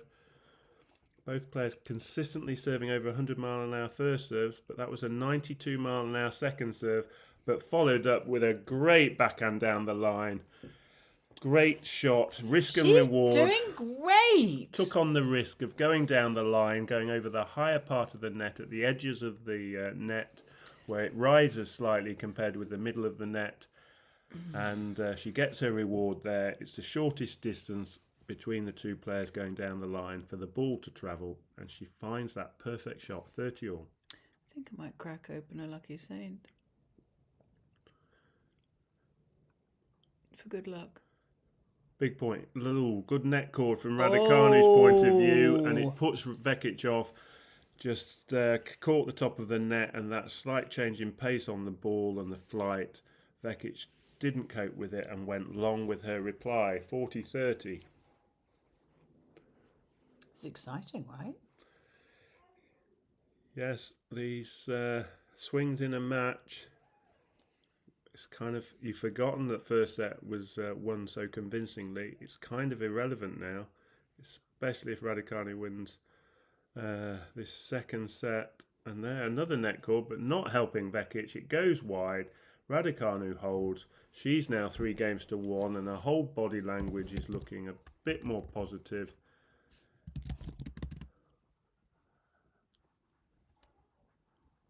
And if you were really calling this, you would say that this is back very much a 50-50 match, which is funny to say that, given that Vekic was 6-love, 1-love, and Emma's only won 3 games since then.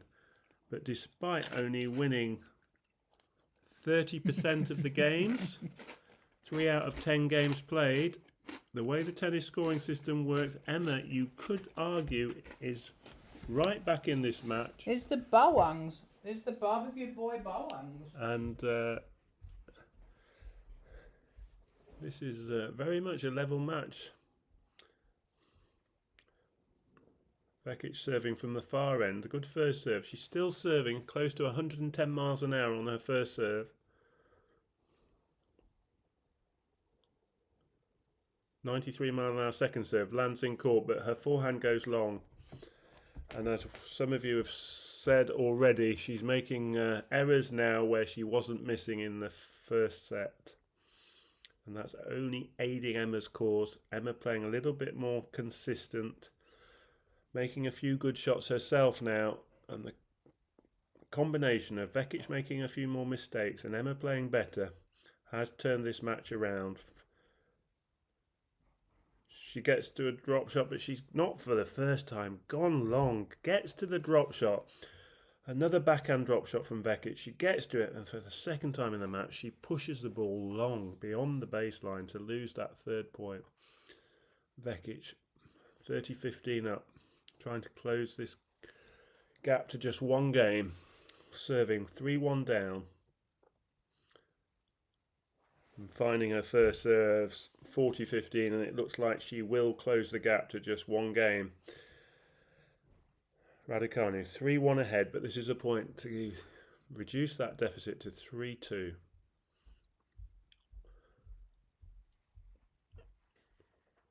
And Vekic finds an ace to close that game out. And she will be very happy to have got back to just one game behind. That's the lime and soda for you, darling. Thank you very much. You're welcome. 3-2. In real terms, Vekic is 4 games away from the title, but she probably feels it's a lot further away at the moment. 1 break of serve behind. Ah, the driver's in the room. Thank you for coming. Hello. And she does look like she's got the sniffles. It's unusual to have a cold in... Oh, poor thing. Must be. I mean, I don't know about you guys. I couldn't. I honestly, I don't know where to start playing a tennis match with antibiotics and. Oh, you're blaming me. It was because I left the room with my boy Bawang. It wasn't. It was because I went off to the other channel. Lucky thing is the Lucky Saint, and so I got my Lucky Saint, which is a non-alcoholic beer. I don't think you guys can get it in the Philippines, but it's really nice, and it's lime and sea salt. Mine, and Dan's run out of his. I would have got his. Do all the men out there do the same as I have to do? When Katie's under the weather, I have to do all the meals, all the cooking, of course, all the cleaning, all the kind of making the cups of tea. I don't know if this works across country. I don't know. Does it work across cultural borders? Dan does absolutely everything, and I just lie in my bed going, "Oh, I feel terrible. Can I have a massage?" And I don't really like taking antibiotics, and then thinking, oh, it's probably because it lasts longer, and I get to just lie around and do nothing. But it's so the driver reckons it's Donna's time. What lucky loser she would be. Well, I don't. Let's hold out hope for Alex, please. Hello, maybe. Alex being the beneficiary if Raducanu won today. Beneficiary in terms of her potential getting a seeding at Wimbledon. But that's still a while off as Vekic does well to get to that drop shot. But a bit like Raducanu, she couldn't control it. And she sends that first point, the ball long. And Raducanu serving here at 3-2 ahead in the second set. Vekic won the first set 6-love. But Raducanu ahead with 1 break of serve. She's serving to try and extend her lead to 4-2.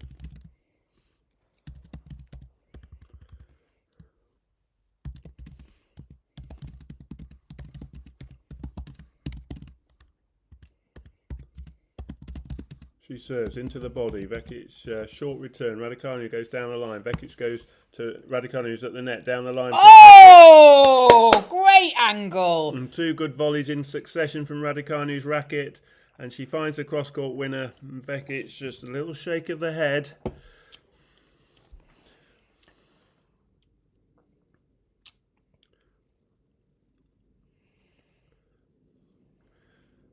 But it makes such a difference if you don't stifle your own good tennis with unforced errors. It's sort of what we say, 2 steps forward, 1 step back, or 2 steps forward, 3 back. If you mix in your good tennis with bad tennis. But Raducanu, this game is keeping those errors away, and the momentum of 2 or 3 good points in a row puts you in a position where you're winning games. And that is possibly something which will determine who's going to come out on top in this match. Who can play their best tennis for long enough. Come on. This is the lucky boy Bawangs. Vekic finding a good deep ground stroke there. And it did for Raducanu. She puts it into the net. But she's still 40-15 ahead. It's not a bad score. It's a score I would take for now. But I would obviously be looking to get the next point. Katie would, at this point, possibly try an underarm serve. Oh, yes, I would. At professional level, they tend to be a bit more conventional than Katie's game. I'm a bit of a Nick Kyrgios on court. Maybe the next time we go on the tennis court, we should video it to share some of your unique playing style. Yes, absolutely. And then we'll video some of Dan's, and you guys will be very impressed. Vekic going down the line. She finds a good backhand. Now she'll go cross court. Oh, she doesn't. She tries to wrong foot Raducanu, but she finds the top of the net. And it's Raducanu who extends to that 2-game advantage, consolidating her break.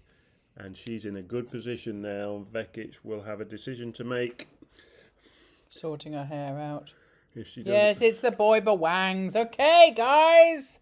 I'm just going to have to eat some more of these. Somebody has... Bless you. You guys in the channel are so sweet. I've had messages saying don't eat too many of those ding-dongs and boy bawangs because they're really bad for you if you eat lots of them. For your liver and stuff because of all the chemicals. But I have to say, honestly, I've probably had 3 packets since February because I don't eat a whole packet every time we go live. And I put a little clip on them and save until next time. And the crunch remains, which is great. Oh, big lollipop. First point of Vekic's current service game. And it's a long point. Vekic goes wide and loses that first point. Raducanu! We are on! So we think we might have a katupunara.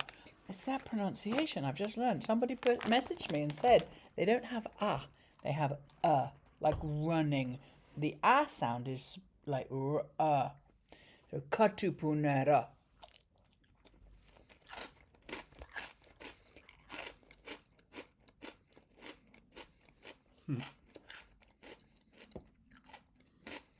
Yeah.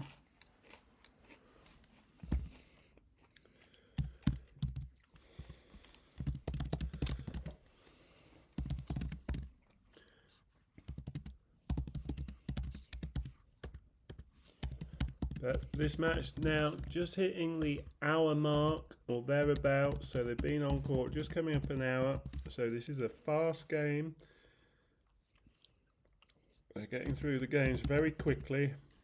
So neither player really should be feeling the pace too much. Third point of this game is a good one. They're both hitting from the back of the court. Raducanu going cross court.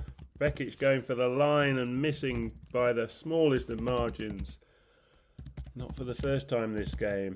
Going for the winner and just missing. And it's Raducanu 15-30. She's got a realistic chance here of closing out this second set in the next 2 games. Okay, and if anyone is sitting in the sidelines, hasn't subscribed, please do subscribe. Ooh, a bunch of you just recently subscribed. Thank you very much. Just looked at the numbers. Well done. Really appreciate that. And we've had a nice steady flow of people in the room today so far, and they're probably all going to pile in for the end, which is what often happens. A bit of post-match discussion. 15-30, second serve is a good one. In fact, it's so good. It's an ace, 30 all. When the camera pans back, we'll see how big that second serve was, but it was swinging away down the centre tee of the service box, passing Raducanu's outstretched forehand attempt for a clean service winner, which for people new to the game is what's referred to as an ace, where the tennis serve is not touched by the opponent. It was a 99-mile-an-hour second serve ace, bringing Donna Vekic back to 30 all in a game she really has to win if she's got any chance of getting back into this second set. Another good deep second serve, but Raducanu matches it. Dangerous. Wow. Oh, there's a lob. Up goes Raducanu, yes. And she will Second have time a lucky. break point chance to go 5-2 ahead. Come on, Alex! Emma! When will I get the name right? Laban. Emma. Sulong. Emma. Keep practicing. I know. Break point chance. Vekic really won't quite know how this score has turned around so quickly. But she's missed again there, and that's basically why the scoreboard has turned round. Raducanu's played better, but Vekic's game has gone off in this second set. Yes, it's been a double whammy, hasn't it? Emma is better and getting more confidence and being buoyed up by the crowds. And then Vekic, who we know isn't on top form in terms of her health, is probably getting more tired. Oh, hang on a minute. Who have we got talking to Emma here? Who's that? That's not a physio. I'd rather Well, no, that's Big chat. there is a physio medical person behind. You worried about the paracetamol she's taking? Oh, they're having a bit of a chat with her. They'll be able to tell us. Some of the people watching this will possibly be able to tell us what that was about. But she's asking for some kind of medical. They can take. Well, there's basically a list of things they're allowed to take that are legal and perfectly permitted to take on court. As in WTA legal, Yeah. not police legal. And then there's the banned list. These are on the list. Like any professional Not banned. sport, which a player can't take, and they're obviously regularly tested like any other professional sport. But I think Raducanu was just asking whether that was okay. Okay. And so, obviously, for Alex, it's all about the ding-dongs. But for Emma, the boy bawang is working a treat. So, I love that chance. Come on, Alex, instead of come on, Emma. Well done, Tita Katie. Well, I'm just so used to cheering Alex on. And if we cheer on Emma, that's good for Alex. So, it's win-win-win. That's fiction. Oh. Do you know that answer? Yes. No, but I'll talk about it later. We have a very, very inquisitive, fantastic, loads and loads of questions person in the room, and it's great to hear all your questions, and we will definitely answer them later, though. We're going to keep on concentrating on the tennis, and then we'll come back to some of those questions. Okay, Raducanu trying to serve and make this match 1-set-all and make it go all the way to a third set shootout. She's lost the first point though. She went long with a forehand, so now second point, love 15.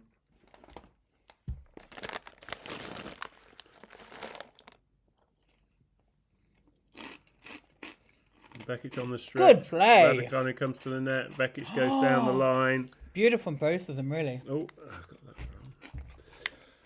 And it's Vekic who is not doing what I thought. She's fighting back here. Thought she might surrender this second set. 2 breaks down. She's a double break down, but it wasn't a great volley from Raducanu, and it gave Vekic the time to have another go with a passing shot, and she forced the error on the backhand volley side. Love 30.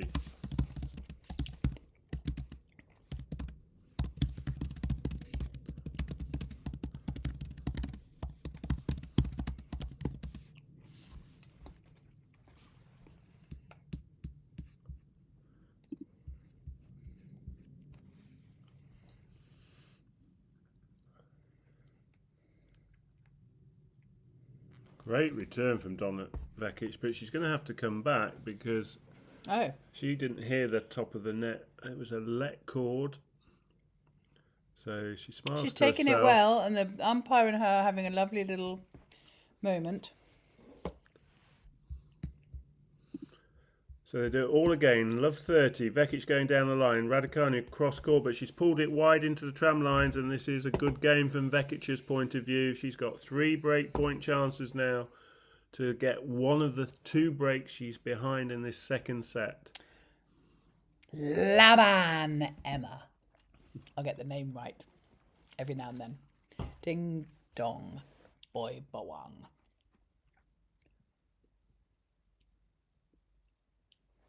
Good first serve. First point in this game for Emma Raducanu.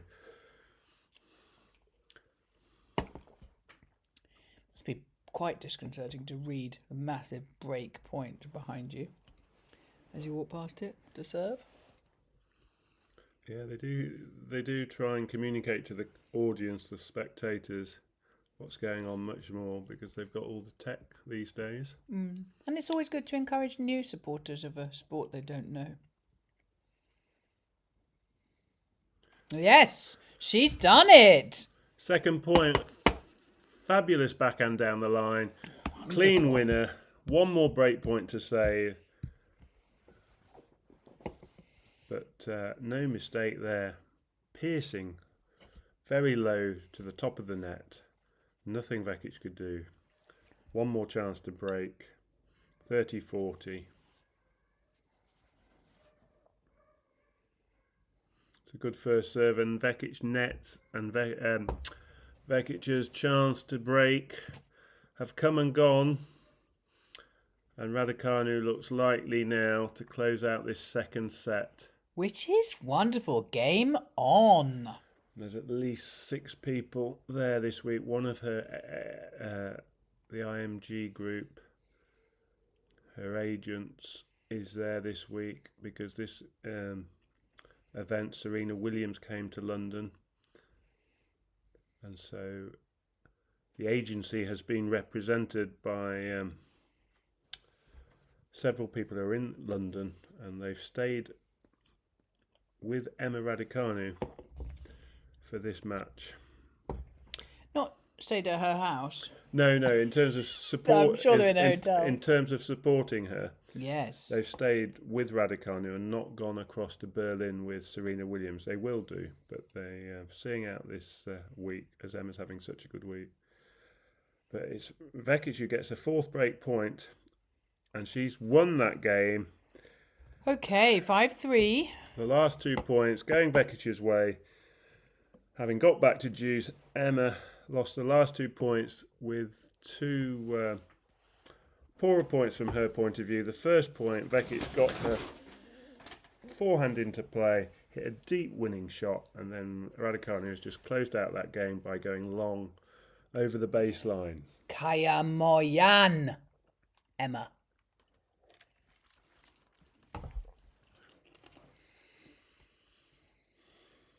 Isapa. So Vekic, 4 games from winning, but she has to win the next 4 games in a row. She did that to start the match. Laban. Emma. Unlikely Emma's going to concede the next 4 games. But Vekic will want to hold her serve here and force Emma to try and serve out the second set. She couldn't do it the last game. So there's no reason why Vekic What was that? couldn't do it again, but she's missed a very makeable forehand and she's gone over the baseline, losing the first point. And Okay, Raducanu love coming 15.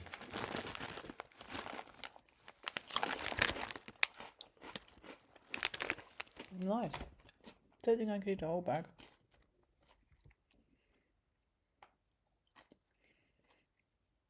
It's a better forehand from Vekic.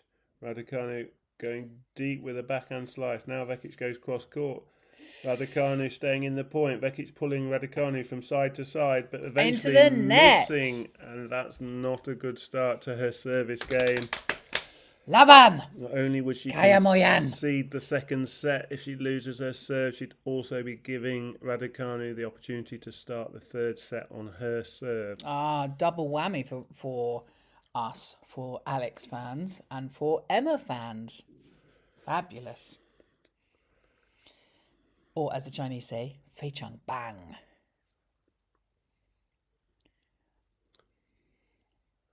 Vekic finds her first serve and puts away the forehand into the open court from a short return from Raducanu. She's on the scoreboard. And she's just for this geeing herself game. up. I think she's flagging, but she's probably taken something during this second set just to try and extend her energy levels to last the whole match.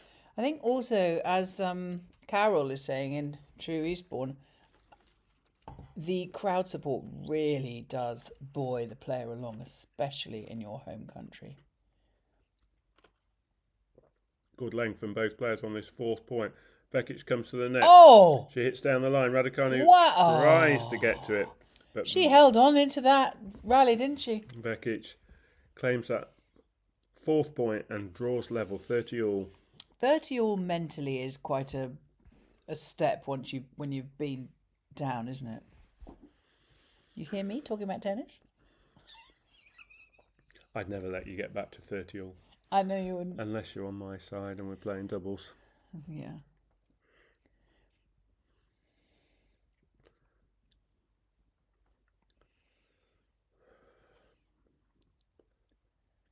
Good first serve from Vekic. She'll go straight down at Raducanu's backhand and again with a good deep forehands. Now cross court.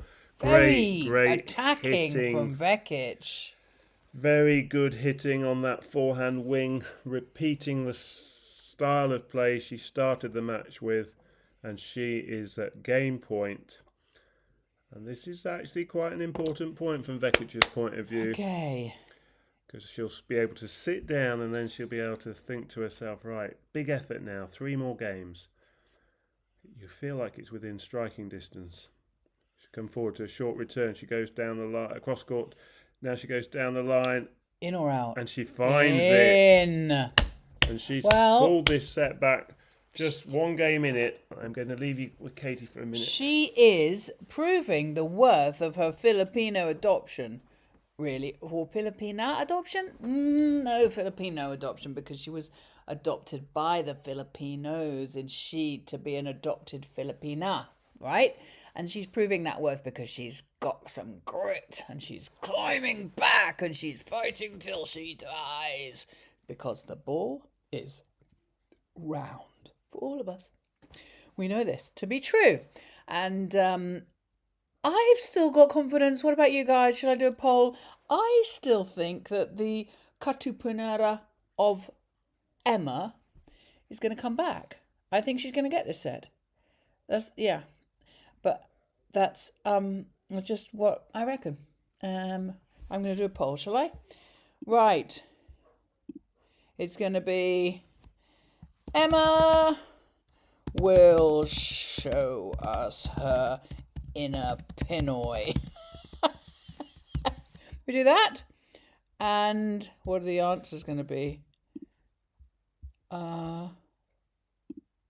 Start Q&A. Oh, I didn't even get a chance to put in the options. Oh, that was okay. End Q&A, because I should have done a poll. Honestly, what on earth happens when Dan leaves the room? Guys, don't worry, Dan's coming back. You're not just going to have my kind of rubbish for a while now.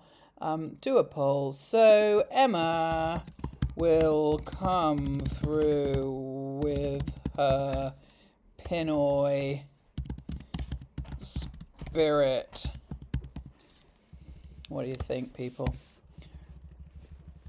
Well, we'll see very shortly, won't we?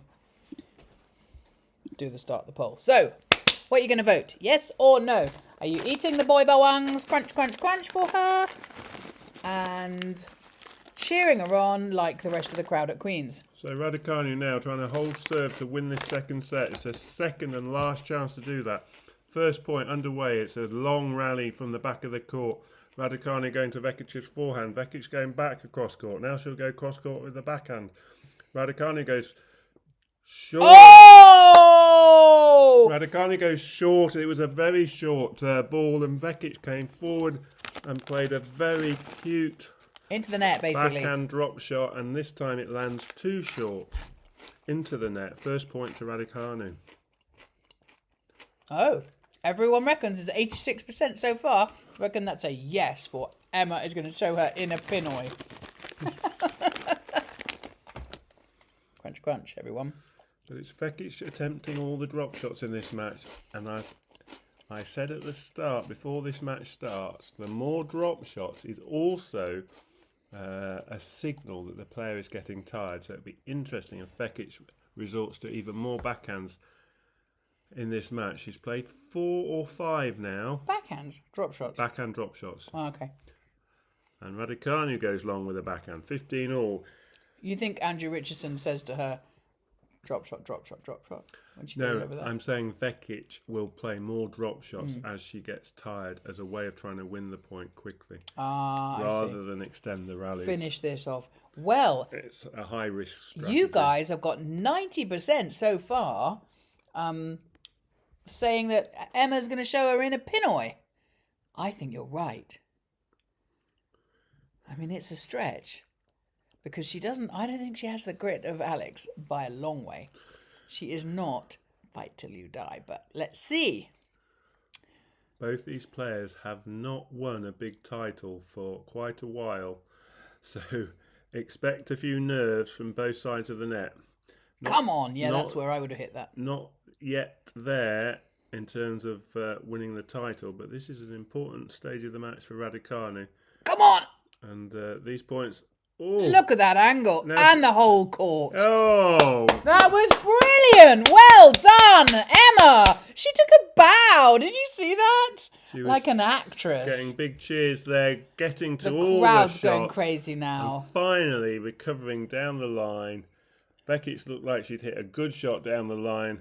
And Yes, somehow this is what we like. They're 91% now. Raducanu got her backhand round the ball to put it into the open court. Vekic was committed to try and hit that last shot for a winner. And when Raducanu managed to get it back over the net, the point was look, won. there's a Union Jack floating about. Like we've got the flag. I did not... Is he famous? That guy they keep on showing with the orange hair?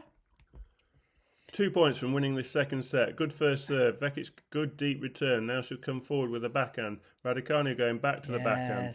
Now Raducanu will go across to Vekic's forehand. They trade in cross court. Now down the middle of the court. Cross court again from Raducanu. Down the line from Vekic. Very similar shot from Vekic. And this time Raducanu can't get the backhand back over the net. And we're back to 30-all. So this is that point in a match which is crazy, that Raducanu is 2 points from making this a level game at 1-all. But if Vekic wins the next 2 points, she would just be 2 games from winning the title. So it's it's knife edge on stuff. a knife edge. This is very Come important on. point. Ding dongs bawang. 5-4, 30-all. Raducanu has to try and hold serve here. First serve just goes long. We get the match we deserve. Let's be the best fans. Who is going to find the big shots now at the most important time? Second serve. Ren's Marty thinks that Donna is hungrier. I'm not sure. I think Emma's hungrier. And it's Emma Raducanu who forces a mistake. Come on, love on, Emma! And they're both feeling it. A bit of a grimace despite winning that point, but it's set point. So long, Emma. And lots of encouragement. She's really being carried over the line. She in this needs set. that. It's her character, her personality. She needs that type of encouragement. She doesn't do it when she's gone on a bit of a downer. She needs to be encouraged. Hey, we all need to be encouraged, don't we? Waiting for some quiet. Finally, she's going to serve here. And goes long. Second serve. Okay. This point to go 1-all. We want this. Laban, Emma. Vekic gets the good return. It hits a net cord. Now she'll come forward. And is that in court? It looked close to the line, but it looks like it's just gone in. It was very close to the line. Vekic, big forehand winner. No sign of Raducanu getting to that ball, but it was very close to the line. It was a great shot. We're going to give that to her. So, Vekic is just making this more fun for us. Okay, I'm going to close the poll now because it's 90%. Yes, we do need a set 3, Gillian. Yes, Gillian. Absolutely. Back to Juice. Raducanu, great cross-court forehand, wrong footing Vekic, and she gets a second point, a second set point chance now. Advantage Raducanu, going back cross-court, and Vekic. It was too acute, the angle, and Vekic was wrong-footed. Right, so 89% of you said that Emma was going to show her inner Pinoy and win this set. And here we are to see if we're right. She serves. It's a great serve. She'll come forward. This should win the set. She goes to the backhand. Up goes the lob. It's a great lob. Tita Donna. Vekic hangs in there. More boy bawungs. Goodness me. Raducanu. Subscribe if you're enjoying this. Raducanu went to the safer backhand side, but Vekic finds the best lob she could have hit for a winner. So back to Juice. Raducanu having to wait.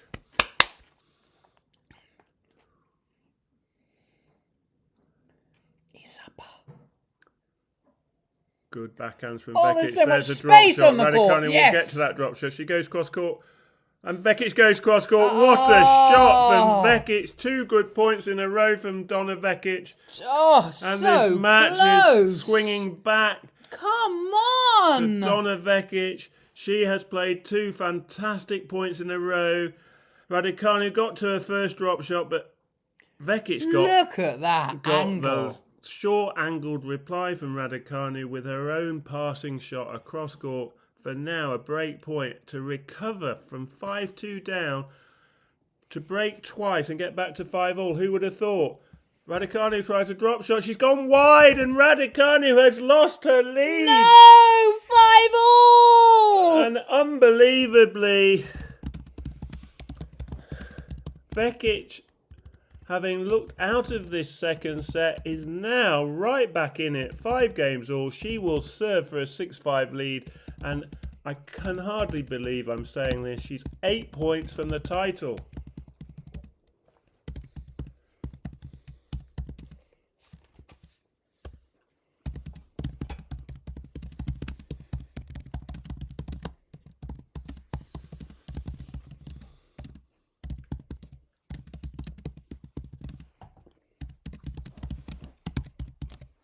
So both players catching their breath before this 11th game. Raducanu looking a little bit lost at the back of the court there momentarily. But she'll get right back on it here. It's Vekic serving now. 5 games all. Good first serve.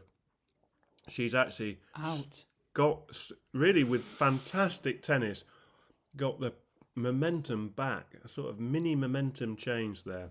Raducanu looked really good to win that set. And since that backhand lob winner, great shot from Vekic. She has stolen the momentum back. And she's now just 7 points from the title. And she's finding her first serves. Come on, Emma. Come on, Emma. And that's just gone long as well. Long. And then very quick 2 points have gone, come and breathe gone. deeply. You've got the crowd behind you. You've got us behind you. You've got most of the people in this room behind you. I'm not sure. Some of you 115, are going for Tita Donna. 115 miles an hour on her first serve. Where is Vekic finding this strength to find some good first serves? Nearly an hour and a half gone, and she's finding good pace on her first serve. There's another good serve, but Raducanu gets it back with depth, and now Raducanu goes for the winner. Well done. And you can tell from Katie's reaction that she finds a good shot. She's still looking a little bit dejected at the back of the court, and this is the sort of ups and downs of following Emma Raducanu. It's quite a roller coaster with her emotions and her sort of body language. And as we've already said, she does like the winning feeling and the crowd support. She does. Not so good when she's coming back from behind. Emma. Into the net. Second serve. Will Vekic help her out here? Yes, she will. Lucky saint. Lucky saint. Second serve is good. And Raducanu just misses her return. Did she? That looked on the line to me. And Katie's tried to call it in, but the linesman's called it out. It's the computer lines person, of course, not a human being version. But tennis player's instinct saw that was out. Vekic was grateful that it just missed. Raducanu, her body language told me it was out. And we're at 40-15. Vekic will have 2 chances now to go 6-5 ahead. Who would have thought from 5-2 down, double breakdown, when she sat down that she would, 2 changeovers later, sit down 6-5 ahead. Quite a turnaround in the second set. Good first serve, block return, and Vekic has got her game back on. She takes a 6-5 lead. 1 game away. Raducanu is now serving to stay in the match. Okay, guys, look, I need you all to regroup because this type of support is what she needs. So we know, just to be clear, in case you haven't been, you just turned up in the room, in order to support Alex to get to seeded at Wimbledon, we are supporting Emma. And we are supporting Emma because we're British. So we know that the rest of you largely aren't. And so here we go. We're going to do all the way around the world. Let's hold hands. all the way around the world, and we're going to go Kaya Moyan. Emma. Okay. You can do it. Emma. Are you okay? I'm just seeing what's happening in Berlin. Oh, so he's off to Berlin has been raining quite a while, but play has resumed on one of the courts. And that's important because in terms of the order of play, they look like they could be behind, and that would just mean Alex's match is likely, more and more likely, given there are rain delays and Vekic is still on court at the moment, more and more likely that they're going to be putting Alex's match on Tuesday, regardless of whether the draw is as it's intended, where she will play Donna Vekic, or Donna decides not to play and Alex plays a lucky loser. But it's looking increasingly likely, given the delays today, that will be a Tuesday match now. Good. We want a Tuesday match. Isapa.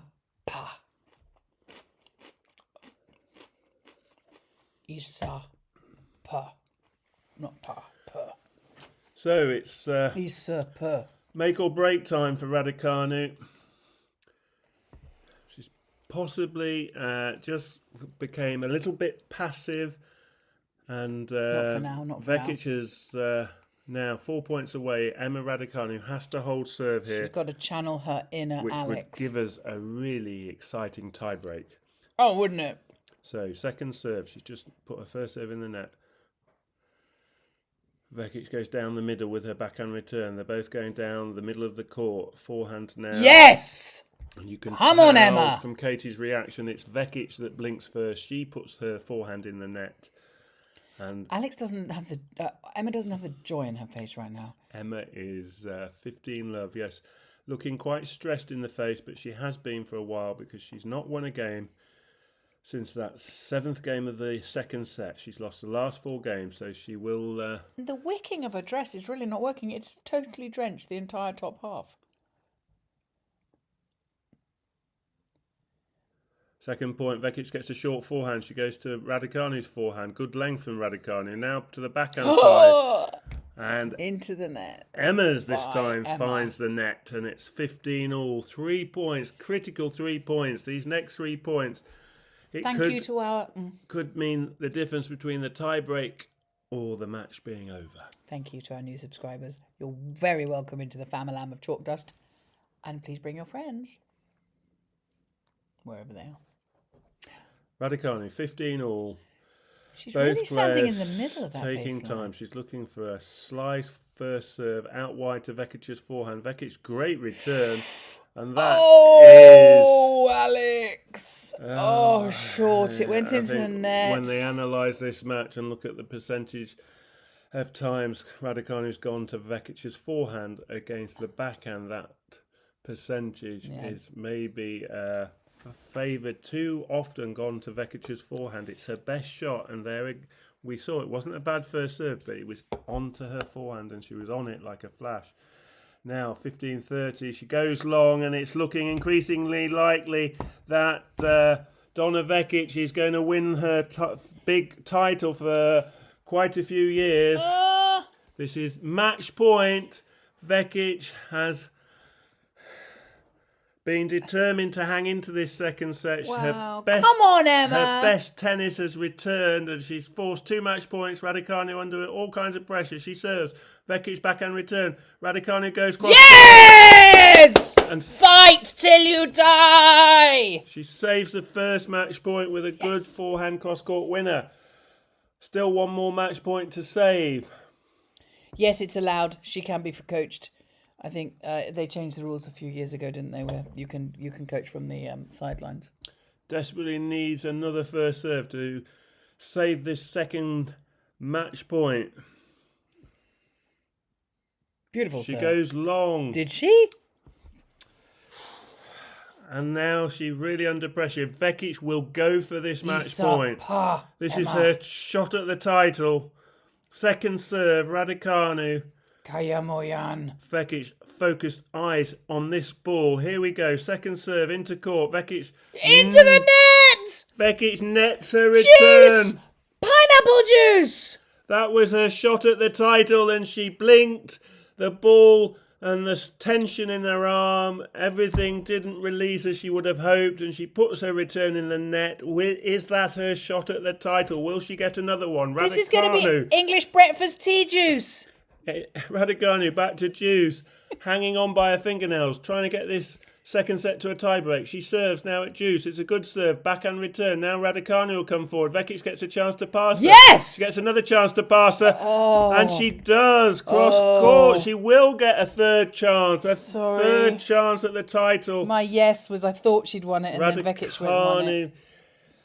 A little bit safe. She didn't go for the lines there. She came forward, but it wasn't a great approach. Vekic was able to put her under pressure at the net, and she got 2 chances to pass, and she made no mistake with the cross-court pass on the second attempt. So here we go, third time for the title. Raducanu serves. It's a good first serve. Vekic gets it in, and Raducanu catches the line. She saved her third match point. Vekic is looking like, really? Is this happening? Did that really happen? If you watch Vekic play Buskova, she took an inordinate number of set points to close that set out. She has a history of struggling to win the last final point fumbling. Clincher's disease. Is that happening right here? Juice. Now Raducanu goes to the forehand. She goes cross-court to the backhand. And She's got it! Vekic has netted, and she advantage can't believe it. This is going to be a tiebreak, I feel. It's hard winning these titles. It's even harder if you've had 3 match points and you haven't converted. Yes, but think of the nerves of steel that Emma's going through at the moment. It's not like her. This is not her happy place. She's channeling her inner Alex. Good first serve. Here's a chance. Good return. Vekic comes forward. She can win this point. She doesn't win it. Raducanu gets it back. She retreats to the baseline. Now they're into a rally from the back of the court. Raducanu goes to a short backhand. There's a drop shot from Vekic. It's a good one. Raducanu gets to it, but Vekic will...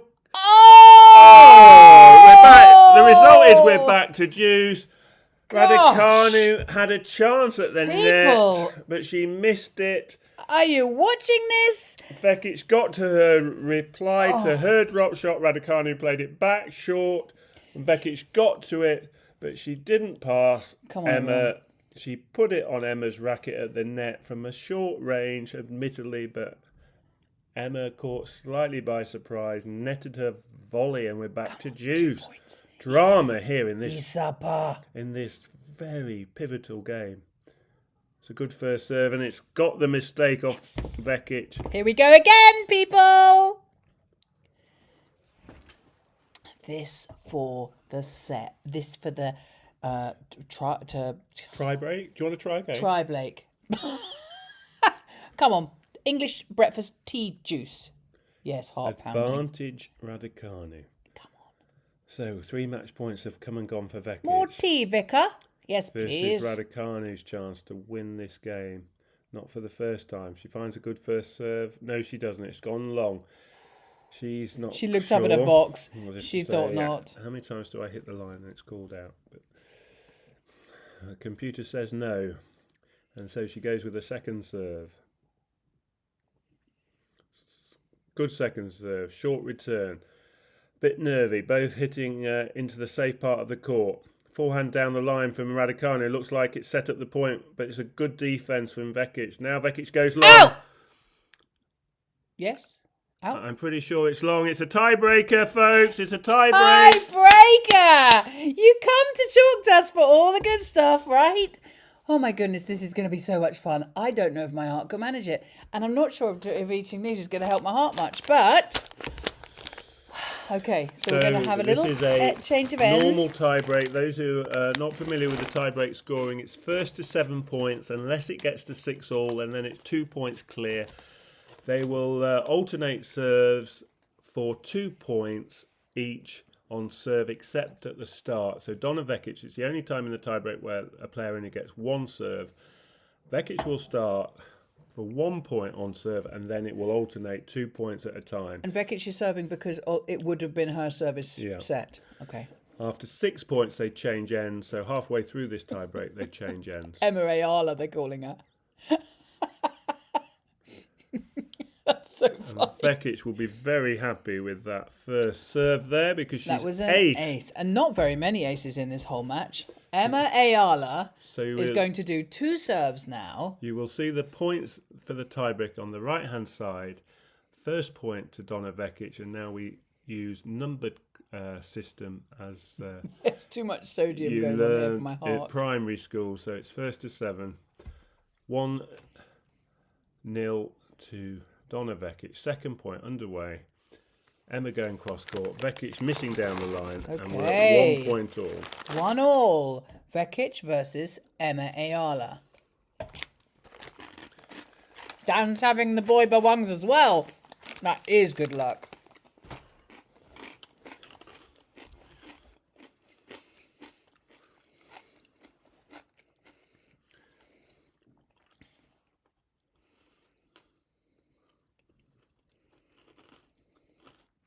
Emma finding that wide serve to Vekic's forehand. She gets it back. Good depth on the backhand though.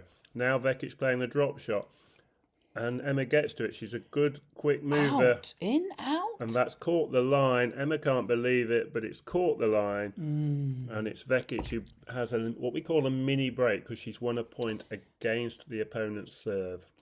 Whilst we are having a quick second, at the end of this, we're going to do a half an hour, members only, question and answer, ask anything you like to Dan. So stay around for that if you'd like to at the end of this match. He will also explain to you in exact and precise and current detail the ranking situation for Alex, as of this afternoon when this is finished.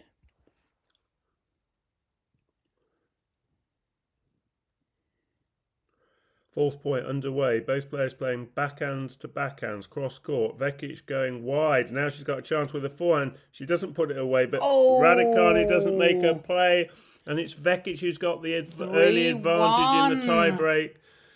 If a player can get to 4 before they change ends after 6 points, it's a big advantage. So Vekic will be hoping she wins one of the next 2 points because statistically 4-2 leads in tiebreaks are very, very good position. 3-all, very much in the balance, but a 4-2 lead or even 5-1, heaven forbid, Crunch, crunch. puts her in a very strong position. 3-1 ahead, Vekic serving for a 4-1 lead.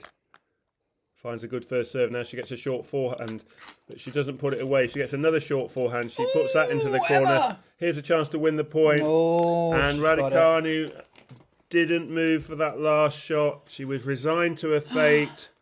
And Vekic has had a dream start to this tiebreak. She leads 4-1, 3 points away from getting that magical 7 points she needs. This is not a woman who gets flu like I get flu. If she's on antibiotics, then, well. So Raducanu has the next 2 points in terms of she's serving, and she really has to win both these service points. She serves 1-4 behind. It's a great serve. She finds an ace. She'll change ends just 4 points to 2 behind. And if she can hold her next service point, she's got half a chance. Gosh. I'm just going to pop up. So they'll have a short sort of break as they walk round. They're not allowed to sit down, but umpires understand that this is an important stage of the match. They allow the player just 30 seconds or so to do what they do with their towel and have a little drink. But it's sometimes for the server who has to serve from 1 point from one end and then the next point from the other end. Sometimes it's quite awkward. So Emma do well here to find a first serve. Serving from the far end now, 2-4. She does find a good first serve. Vekic gets it back. But Raducanu's hit a great forehand. Now she gets a short forehand. She doesn't put it away. Vekic comes forward. Raducanu wins the point though. A good point. She could have won it earlier in the rally, but she stood her ground at the net. Vekic made her play another volley, but this time Raducanu made no mistake on the backhand volley and she puts that last volley away for a winner. So trailing now by just 1 point, But it's Vekic who will serve the next 2 points. So she has the advantage of 1 mini break, serving at 4-3. But 2 points after Raducanu looked a little bit forlorn. She's now springing in her step. She knows the importance of the next 2 points. Can she find at least one of them? Vekic serving from this near end. Missing her first serve. And from Raducanu's point of view, that's well timed. She'll get a look at a second serve. What will Vekic do? Will she go for it? She double faults. And Raducanu doesn't have to do anything. And she's got this tie-break back level. 4 points all. She just can't get to the winning line, Vekic. She can't cross it. She got 3 match points in the previous game and now raced into a 4-1 lead in the tiebreak. The tiebreak is almost a version of the first 2 sets. Who is going to prevail here? 4 all. Point underway. Short backhand from Vekic. Cross-court forehand from Vekic. Raducanu goes deep, too deep. And it's Vekic who gets to 5. Oh Raducanu now serves 4-5.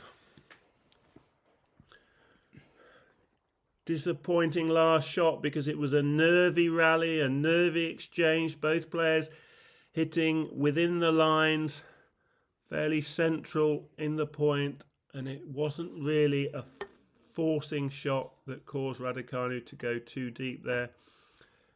She's now serving. She does have the next 2 serves. Come on. Can she hold serve? Kaya mo yan. First serve in court. Vekic gets it back. Raducanu goes to the Vekic backhand. Now she'll go back to the backhand. Vekic goes down the line. Whoa, right on the line. Raducanu comes down the line. Now she's in a good position. Yes! Love on, Emma! Emma Vekic can't Eala. believe how close Raducanu hit to that forehand corner in that rally. This is exhausting. Vekic thought she'd done enough, but Raducanu hit right on the line, and from that point in the rally, she got on top and closed that point out. 5 all. Every point is a mini drama in itself. Every point massive in the context of this match. 5 all. And in the important context of Alex's seedings. 5 all. Emma, can she give herself a set point chance? No. Second serve. Misses her first serve. So, who's going to find one good shot that could make all the difference? Emma taking her time. Can she hold her nerve and get this second serve into the box? She does. Vekic hits her forehand. Rally underway. Vekic goes long, deep to the forehand side. Now cross court. Great length. Now she's got the advantage. She comes forward. Goes to the backhand side. Emma! Raducanu hoists up a backhand, but it's wide. And it is Donna Vekic for the 4th time. Will have a point to win this title, but this time she has it on her own serve. She we haven't is had serving. that before, have we yet? The match point is on her serve. The first Alex's face, the concentration, Emma's face. and Donna's parents in the crowd. She's taking her time. This is the 4th match point, and this really would give her another year well inside the top 40 in the world rankings if she can win this point. It's a big point. You feel for her. This was a player who was crying in March in the court, distraught. First serve. Her ranking plummeting outside the top 100, but now back inside the top 50. This is a chance to get inside the top 30 in the world. Second serve is good. Raducanu, good deep return. You can't believe that hit the baseline. Now Vekic goes cross court and misses. Unbelievable. 6 all. They'll change ends again. Another 6 points has gone. Vekic cannot believe it. She's trying to see the funny side. Raducanu's return there has caught the baseline. Another centimetre further, it would have been out. But Vekic will have to go through it all again. But the thing is, she's seeing her character, her personality is absolutely lovely, isn't it? Tita Donna. Mm-hmm. She's an absolute darling. She can even see the funny side of this high stress moment. So I'm still going for Emma. It's on a tightrope. We're going for Emma Eala. But I do think they're lovely, aren't they, both of them? So it's Vekic's turn to swap ends and have to serve now her second point from the new end. And if you're loving this, subscribe. 6-all. Every other point now will be a set point or match point. Good first serve, but Emma gets it back. Vekic goes down the line. Now she'll go down the other line, and it's a great backhand. In. What a shot from Donna Vekic. Her fifth match point is now...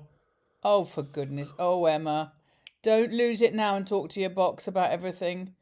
Emma can't believe it, but to be fair, Emma's just done to Vekic what Vekic has just done back. They both caught the lines in successive points, and Vekic managing to stay in the present, not getting frustrated with the fact that 4 match points have come and gone. This is her 5th chance. Raducanu is serving though. Okay. Laban, Emma. Taking her got a bit time. windy. Oops. She finds a good first serve. Vekic gets it back into play. Both players at the back of the court. Good depth from Vekic. Good depth from Emma. Vekic going for it. She gets a short forehand. She comes to the net. No, she goes back. Oh, both players back to the back of the court. Vekic had the chance there. Both finding good length. Vekic hanging in there. It's out! Vekic has won! Donna Vekic has won the title at the age of 29. It's a big title for Donna Vekic, and it's well deserved. She played the tennis in that match. She was the dominant player for the first set and a bit. Emma Raducanu got her chances, but she blinked at 5-2 ahead in the second set. She'll be disappointed she didn't get that second set. Well played, Donna Vekic, and we will hear from her shortly as she takes the applause. And that means that Donna Vekic... got a microphone. Donna Vekic... I'm only doing what you do, Katie. Donna Vekic goes above Alex Eala in the rankings. She joins Emma Raducanu. 2 players have gone ahead of Alex Eala in the rankings. So we will explain more about what that means in after the presentation. We're going to go to the presentation, hear the presentation, and then we're going to switch across to members only chat. So do join us as a member. It costs about the same as a packet of ding dongs, and we would absolutely love it as these people support our channel, and we're very appreciative. We also appreciate all of you who are not able to for whatever reason. We love you all very much, but sometimes it's good to give our members good what do they call it? Value. Good value. So let's listen to the interview when it comes. And she's throwing a racket, just chucking it down into her bag. She's exhausted. Now remember, she's actually got sort of flu of some sort. What's that? Oh, okay, yeah. And so where are we now? So there'll be a minute or two while the players go to their own boxes. And there's Donna Vekic with David Felgate, who's a long-standing British coach. Used to be a player years ago. Now giving mum and dad hugs. But Donna Vekic is one of the good women on tour. She's well liked by lots of other players on tour. And she, as I was saying, has had a tough start to 2026. She did drop outside the top 100, but this has been a great week for her. Remember, she lost in qualifying, only got in the main draw as a lucky loser, but she's taken every advantage. And this will have completely transformed her season. She is a player, as I've said, who's probably... not used to her ranking position. She's being used to being in the top of the game, and she's played a lot bigger. Crazy Queen, she's written on the camera. She's played a lot bigger matches than what she's been used to in having to qualify at events, having to go to the WTA 125 events. So. She will be absolutely made up. Okay, I think we're going to have to wait a little while for this speech, because don't they have to get all the dignitaries on board and all the ball boys, because it's the final? Yeah. So I think we're going to switch across to our members only Q&A chat. So do come across if you can, and otherwise we will see you at the next go live, or we'll see you at the next video. So thank you very much, everybody. How do I do that now? I go here, and I don't know how to do it. Let me see. So Donna Vekic up to 32 provisionally, and Alex is now 35 in the world.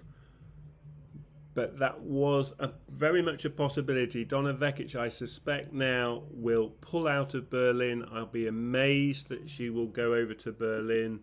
I expect Alex Eala will play a lucky loser in the first round in Berlin, which really is potentially a better matchup for Alex to win a match and give her the opportunity to have a crack at Elena Rybakina. But for Alex to improve her ranking in Berlin, she has to win 2 matches. So she would have to beat Elena Rybakina for her ranking points total to improve in Berlin. All right. Okay. I'm going to go here. But as I said, Berlin's only just really got back underway. They've had a lot of rain this morning.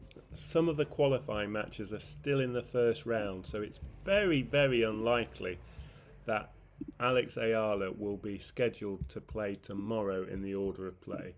I really can't see that happening now. And I think we go to here.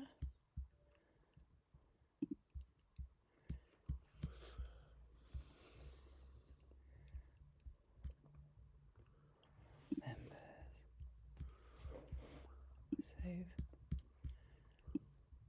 Okay.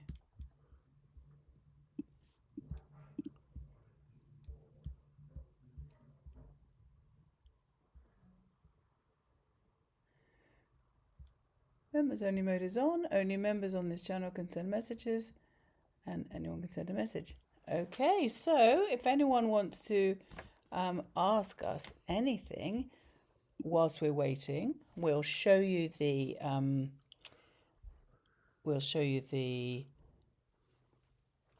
So in terms of the rankings, I was expecting 2 to 3 players below Alex at the start of this week, overtaking her by the end of Berlin. So when I started to look at the possibilities of and potential likely scenarios for Alex, I was looking at the last 2 weeks of tournament play before the seedings cut-off on Monday, June the 22nd. And today we're halfway through those 2-week periods. This is the end of those tournaments this week, and their key events were here in London at Queen's and in Holland at Hertogenbosch. And both those events are now completed. Now the good news is that Alex is still in a seeded spot in provisionally in my head come next Sunday, because there are players that are going to fall below her. So despite Emma and Donna now rising above her, I put the yeah, that's not the very latest, but okay. So I'll get the very latest and put it up. So despite Donna and Emma going above her, I'm expecting Sinew Wong to fall below her, plus the 2 injured players who are not at Wimbledon. They are removed, so that bumps Alex up. So Vicky Mboko and Hayley Baptiste are not playing at Wimbledon because of long-term injuries, so that bumps Alex up. So with Sinew Wong falling below Alex and those 2 injured players being removed, Alex is actually 1 place better off despite Emma and Donna going above her. So really, for Alex not to be seeded, 2 more players have to overtake her next week, in the last week of counting events before these seeds for Wimbledon are confirmed. So who are the most likely candidates? Well, one was Barbora Krejcikova, because she got to the final in Holland this week. But today, unbelievably, she didn't play. So that goes down as a loss in the final. And so she didn't overtake Alex. A win today would have meant she overtook Alex, but she pulled out because she had some respiratory difficulties, which means that she's still 49 points behind Alex in the rankings. This means that she has to play next week at Nottingham and win 2 matches. Now, she's pulled out today. So is she likely to play in Nottingham tomorrow or Tuesday? I'd be very surprised. So that means, where else are we going to find someone to overtake Alex? Well, potentially it could be the person who does well in Berlin or in Nottingham, who's below Alex in the rankings.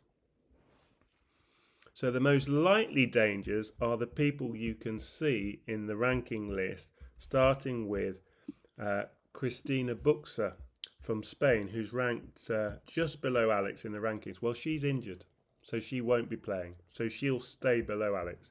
Samsonova, the next player, is in a terrible run of form, and she's going to lose a lot of points because she got to the semi-final in Berlin last year. So Samsonova, unless she has a great week, is not going to stay even where she is in the rankings. She's going to fall further down the rankings. Ostapenko is not playing next week, so her position can't improve. Krejcikova, we've already said, is now unlikely to play in Nottingham. So the only people who can really spoil the party, if you like, from Alex's point of view, are the next 4 or 5 players in the rankings. Jacqueline Christian, Marie Sakkari, Janice Chen and McCartney Kessler. Those 4 players and Magdalena Freck, those 4 or 5 players have to do really well next week, and only one of them can potentially win Nottingham or get to the final in Berlin. And I don't see any of those players, because they're not grass court players. You could argue Janice Chen is a better grass court player than the others, but she's not in good form. She's lost on grass. She lost it in Birmingham quite early, and it's not. She didn't do very well this week in London. So sorry, not London, in Holland. So I just don't see any of those players getting to the final. They're just not in good form. So the biggest danger for me is if Krejcikova somehow recovers and decides she can go to Nottingham tonight and play there, she could win 2 matches and overtake Alex. And the other player is the player just above Alex in that list, Katerina Siniakova. She is playing in Berlin. She has to qualify, and if she qualifies and wins those 2 qualifying matches and then wins 1 match in Berlin, she would stay above Alex. In my opinion, with Krejcikova struggling and not playing today, I think it's very unlikely that she'll play in Nottingham, which means either Christian, Sakkari, Janice Chen, McCartney Kessler, one of those 4 has to win in Nottingham, or Freck has to get to the final in Berlin, which is not going to happen. These aren't players good enough to beat Sabalenka, Rybakina on grass. Or Siniakova has to win 3 matches in Berlin. Those 2 things are not going to happen. So I can see Alex Eala being either seeded number 31 or 32 at Wimbledon and getting one of the last 2 seeded spots in a week's time. Oh, that would be wonderful, wouldn't it? Still, can you believe we've still got a week? So we're having some questions. Question from Don. Maya is also removed right in the seedings? Yeah, I thought about this. You can't give her a wild card because she is ranked 114 in the world. She can't get a wild card because her ranking when they did the cutoff for the main draw was a few weeks ago, and then say, "Oh, actually, we'll seed you now because you're now ranked 21." You can't take her ranking to be qualified and then switch it into your ranking now for a seeded spot. I just don't. That doesn't make any sense to me. So if she's given a wild card, she's not going to be seeded. I've looked at the entry list and she's not listed in the top 32 because they're taking the rankings from a few weeks ago. Therefore, I think that has to stand for the entirety of the tournament. You can't select one ranking for not getting in and therefore needing a wild card, and then suddenly once you've got a wild card, you then select their higher current ranking. I don't see that happening. And I've also been asked, sorry, is Samsonova another one to drop Alex even more in the rankings? Yes, she has. Interview might be about to start. Yeah, well, I can come to that. Okay. Samsonova is currently 17 points behind Alex there, but she got to the semi-finals last year in Berlin. So she has 195 points to defend. And unless she reaches the semi-finals, her ranking points total shown there will actually reduce. So she'll go further down in the rankings. Now, Samsonova has lost 10 first-round matches this year. So it's something like 3/4 of the events she's played, she's lost. And she lost a Harriet Dart this week in London in the first round. She's in a terrible run of form. She is not going to, in my opinion, get to the latter stages in Berlin next week. And I expect Elisa Mertens. I think she's playing Elisa Mertens in the draw. I think she'll lose first round. I'd be very surprised if she didn't. But even if she won a match, I think, or even two matches, I think she's in Sabalenka's half. It's very hard to see her getting through to the latter stages. And that's why I'm dismissing Samsonova in the same way I'm dismissing Sin Yu Wong. Both those players will fall further down the rankings. Okay, thank you very much. Any other questions? Just drop them in the chat. It'd be great to hear them. Otherwise, at the moment, we will listen to the speech of the winner. Yeah, they did. Sorry, you want? But yes, I think the other unknowns with the rankings is there are other players who pulled out this week who are obviously hoping that they're going to be recovered for Wimbledon. Anisimova and Kostya have both pulled out of Berlin. There is likely to be more withdrawals potentially from Wimbledon. So that's a sort of backup for Alex, even more so.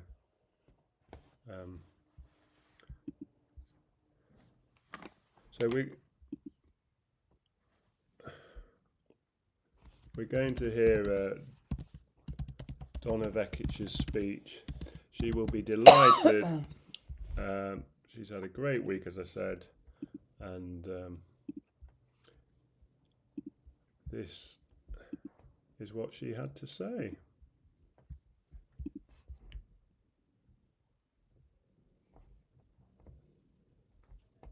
player, and I wish you and your team all the best for the remaining of the grass season. Oh, she is very decent woman, isn't she? Growing up and playing on the tour, I was always jealous of the boys having a chance to play on this court in this amazing club. I'm very grateful that since last year we have an opportunity to play here as well. Thank you to everyone who made that happen. We really enjoy it.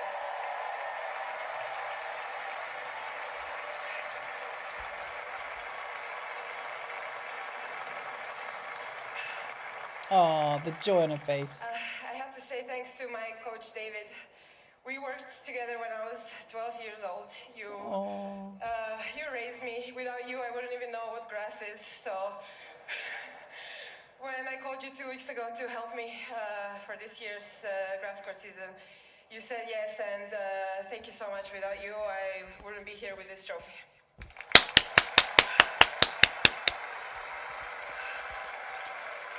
Very emotional, bless her. You know, as tennis players, the team is so big. Fitness coach, physio, trainers, my parents, family. Without them, I wouldn't be playing tennis the last 24 years. So thank you guys.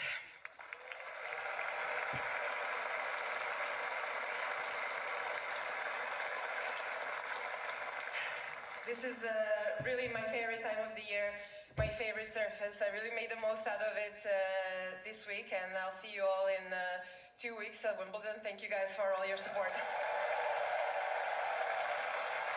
You wonder, given her form here. One more time, let's hear it for the 2026 HSBC Championship. Oh, that is lovely. I mean, there's no doubt that the crowd would have wanted a British win, and they wanted Emma Eala, as we were calling her briefly, for the win. But what a lovely person Tita Donna is.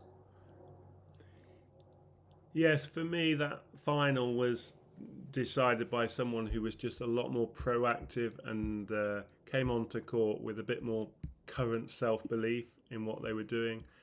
Emma Raducanu needs everything to fall her way for me a little bit too much, and that's very difficult in professional sport, for everything to fall right for you all the time. Sometimes you have to cope with your second best or things not being perfect, and your opponent is your biggest challenge. And when they start like Donna Vekic did, then you'll hear lots of players talking about kind of how they cope in those situations. Can they find a different way? Can they find a solution when they're on the back foot? And for me, Emma Raducanu's solution was really the only one she had today, was waiting to see if Donna Vekic went off the boil. And when she did go off the boil and she got a bit of a lead, then you saw the smiles. It's very sort of, she turned on a much more positive body language. I think she's got to stop being so swinging from sort of the negative look to the positive look. She's got to try and be more Alex. I mean, there's a great example of someone who doesn't give away what she's feeling, what she's thinking.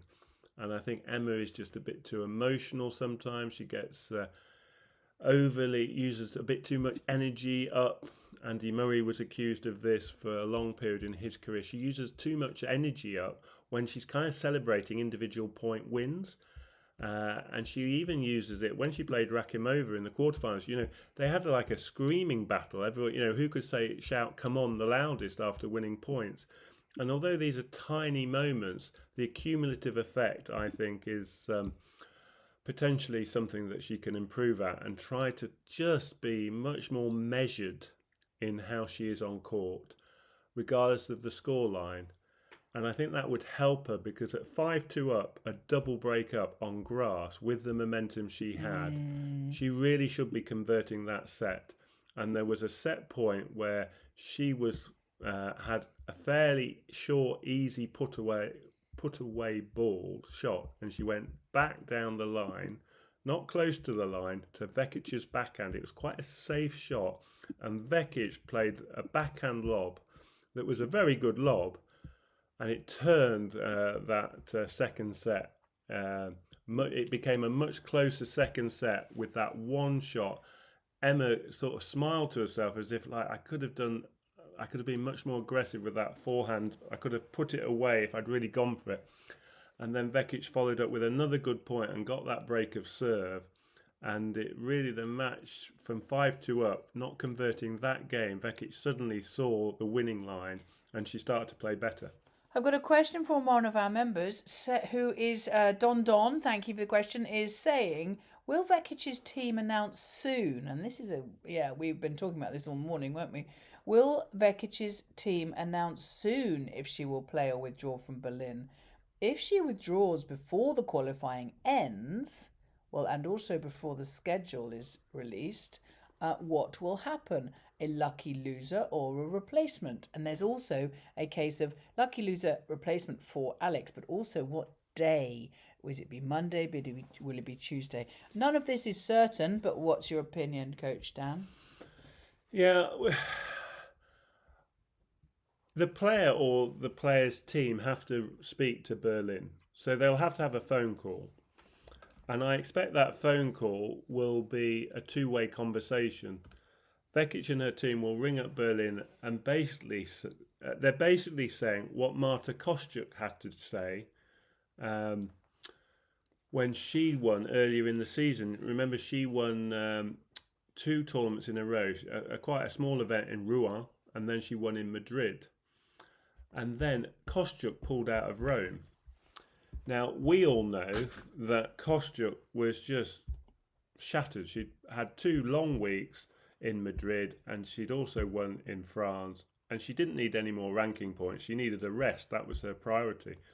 And I suspect when she rang up Rome, she basically uses a code meaning I'm not playing because I'm not 100%. What she meant was, I'm flying high, I've had 2 great tournaments in a row, and I just want to have a rest now. But I can't use that kind of language. So she comes in and she'll say that she's got a niggle or an injury or, some kind of code, which basically means I can't be fined, I can't have any kind of, I can't get in trouble with the tour. And she pulled out of Rome. That was, the outcome's the same. And I suspect Donna Vekic's team will have a conversation and the organiser will say, well, we'll give you a day's rest. We really want you to come and play. You've got this great match against Alex. You're drawn, but we'll make sure you're playing Tuesday as late as possible so you can arrive tomorrow, Monday morning, and have as long a break as possible because they'll want her to play. I suspect Donna and her team will have that conversation and stick to their guns. Donna will look at that draw and she'll think, Alex is going to be a really tough first round match. I've never beaten Alex. I'm tired. I don't need to go through that. It's not going to do me any favours. And even if I beat Alex, I've got to play Elena Rybakina, who's an exceptional player.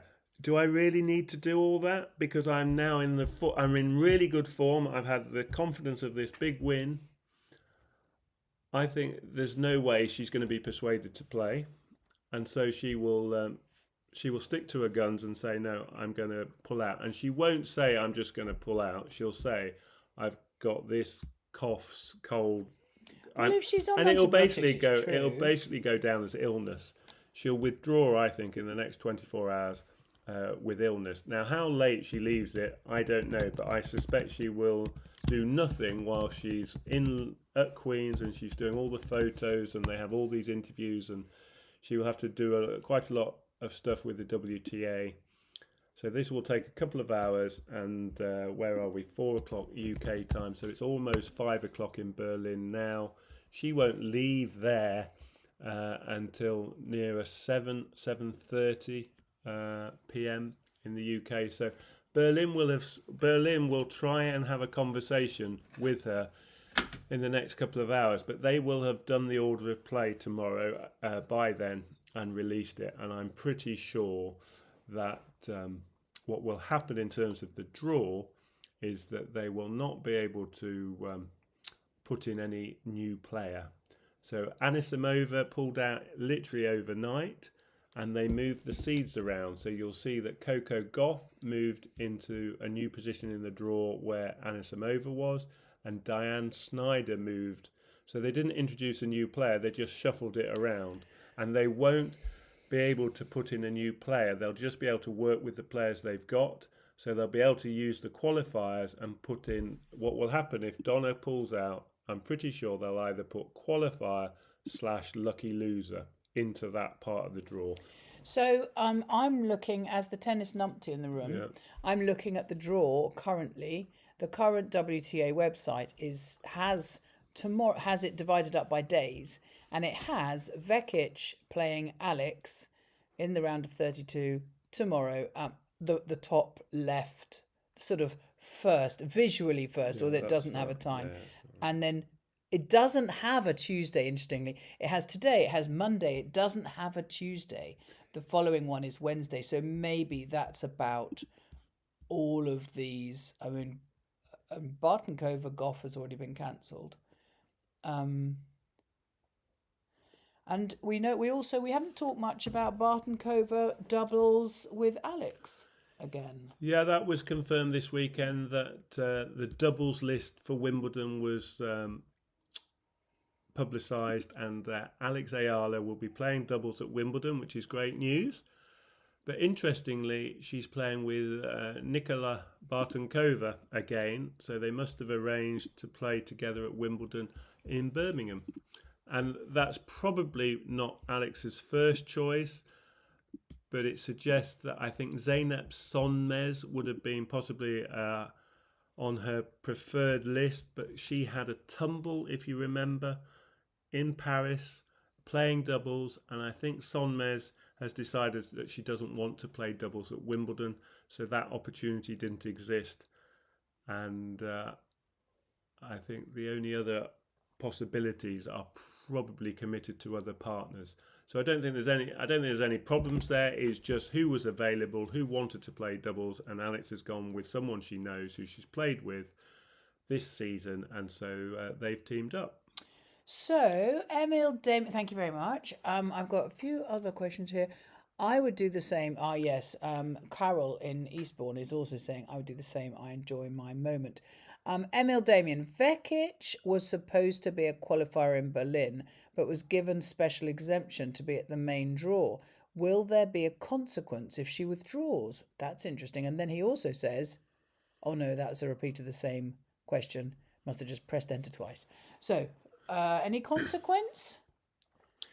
Yeah, so the players, there are regulations for the players, rules about timings when they withdraw, and there are rules about how they communicate that message. So that's why you will see on the draw sheets, players will withdraw, and the reasons given tend to be either injury or illness. You won't necessarily get the whole truth. And it's a bit like saying when you're at school, I don't want to do PE today, and they say, well, the parent has to write a note. And the real reason isn't what's put on the note. And it's a bit like that with the tour.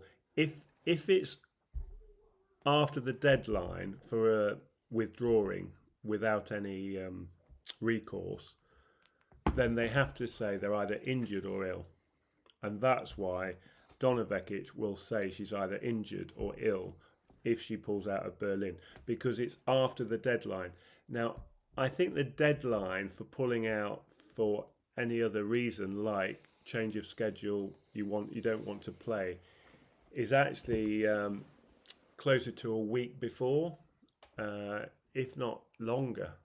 I'd have to double check, but there's something like you're in trouble. There are consequences if you leave it to within something like 4 days of the tournament. So some of the players accept the fact that they might get fined, and they can even deduct ranking points. I think they updated the rules about this because too often players were doing it too often, and so they brought in the threat of in worst case scenarios the WTA could penalise a player by deducting ranking points.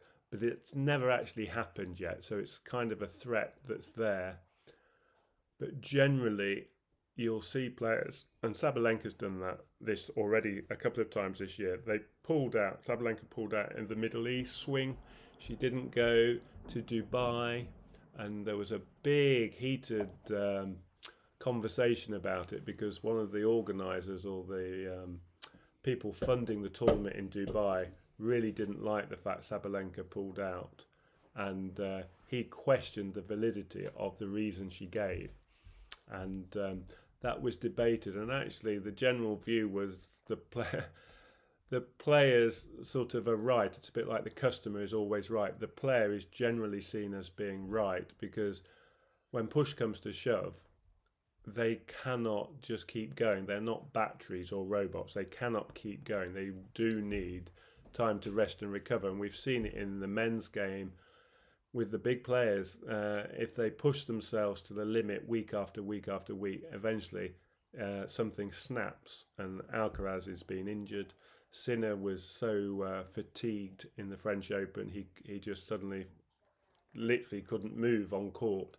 And there are numerous examples of players that really push themselves to the limit. Eventually, injuries, real serious injuries happen, whether it's wrist injuries or shoulder injuries or knee injuries. They tend to be the areas which are most susceptible. So, there are consequences. I suspect that the enforcement of those consequences is a bit more arbitrary. And there's also what's called player power. So just like in lots of professional sports, the bigger names tend to get away with or given a more allowance because these are the players the event wants. And so they give them more allowances and try to cooperate. So they wouldn't necessarily treat them quite the same way as someone newer on tour or less well known. And of course it's a business at the end of the day, and so Katie will be able to talk a little bit about the business side, but who sells tickets? And this is quite interesting because it's changed a lot in recent times. Some of the players, the younger players, are much more active and proactive on social media, but the tournaments like them to be in attendance. And there's a German called Eva Lies who's ranked in the 80s, but she got given a wild card in Berlin because obviously she's a home player, but she has a tremendous following on social media, lots of followers. So her social reach is important, and the tournament wants those kind of players at the tournament. Well, of course, Alex is one of well. them. Very much so. She has better social reach than probably most of them.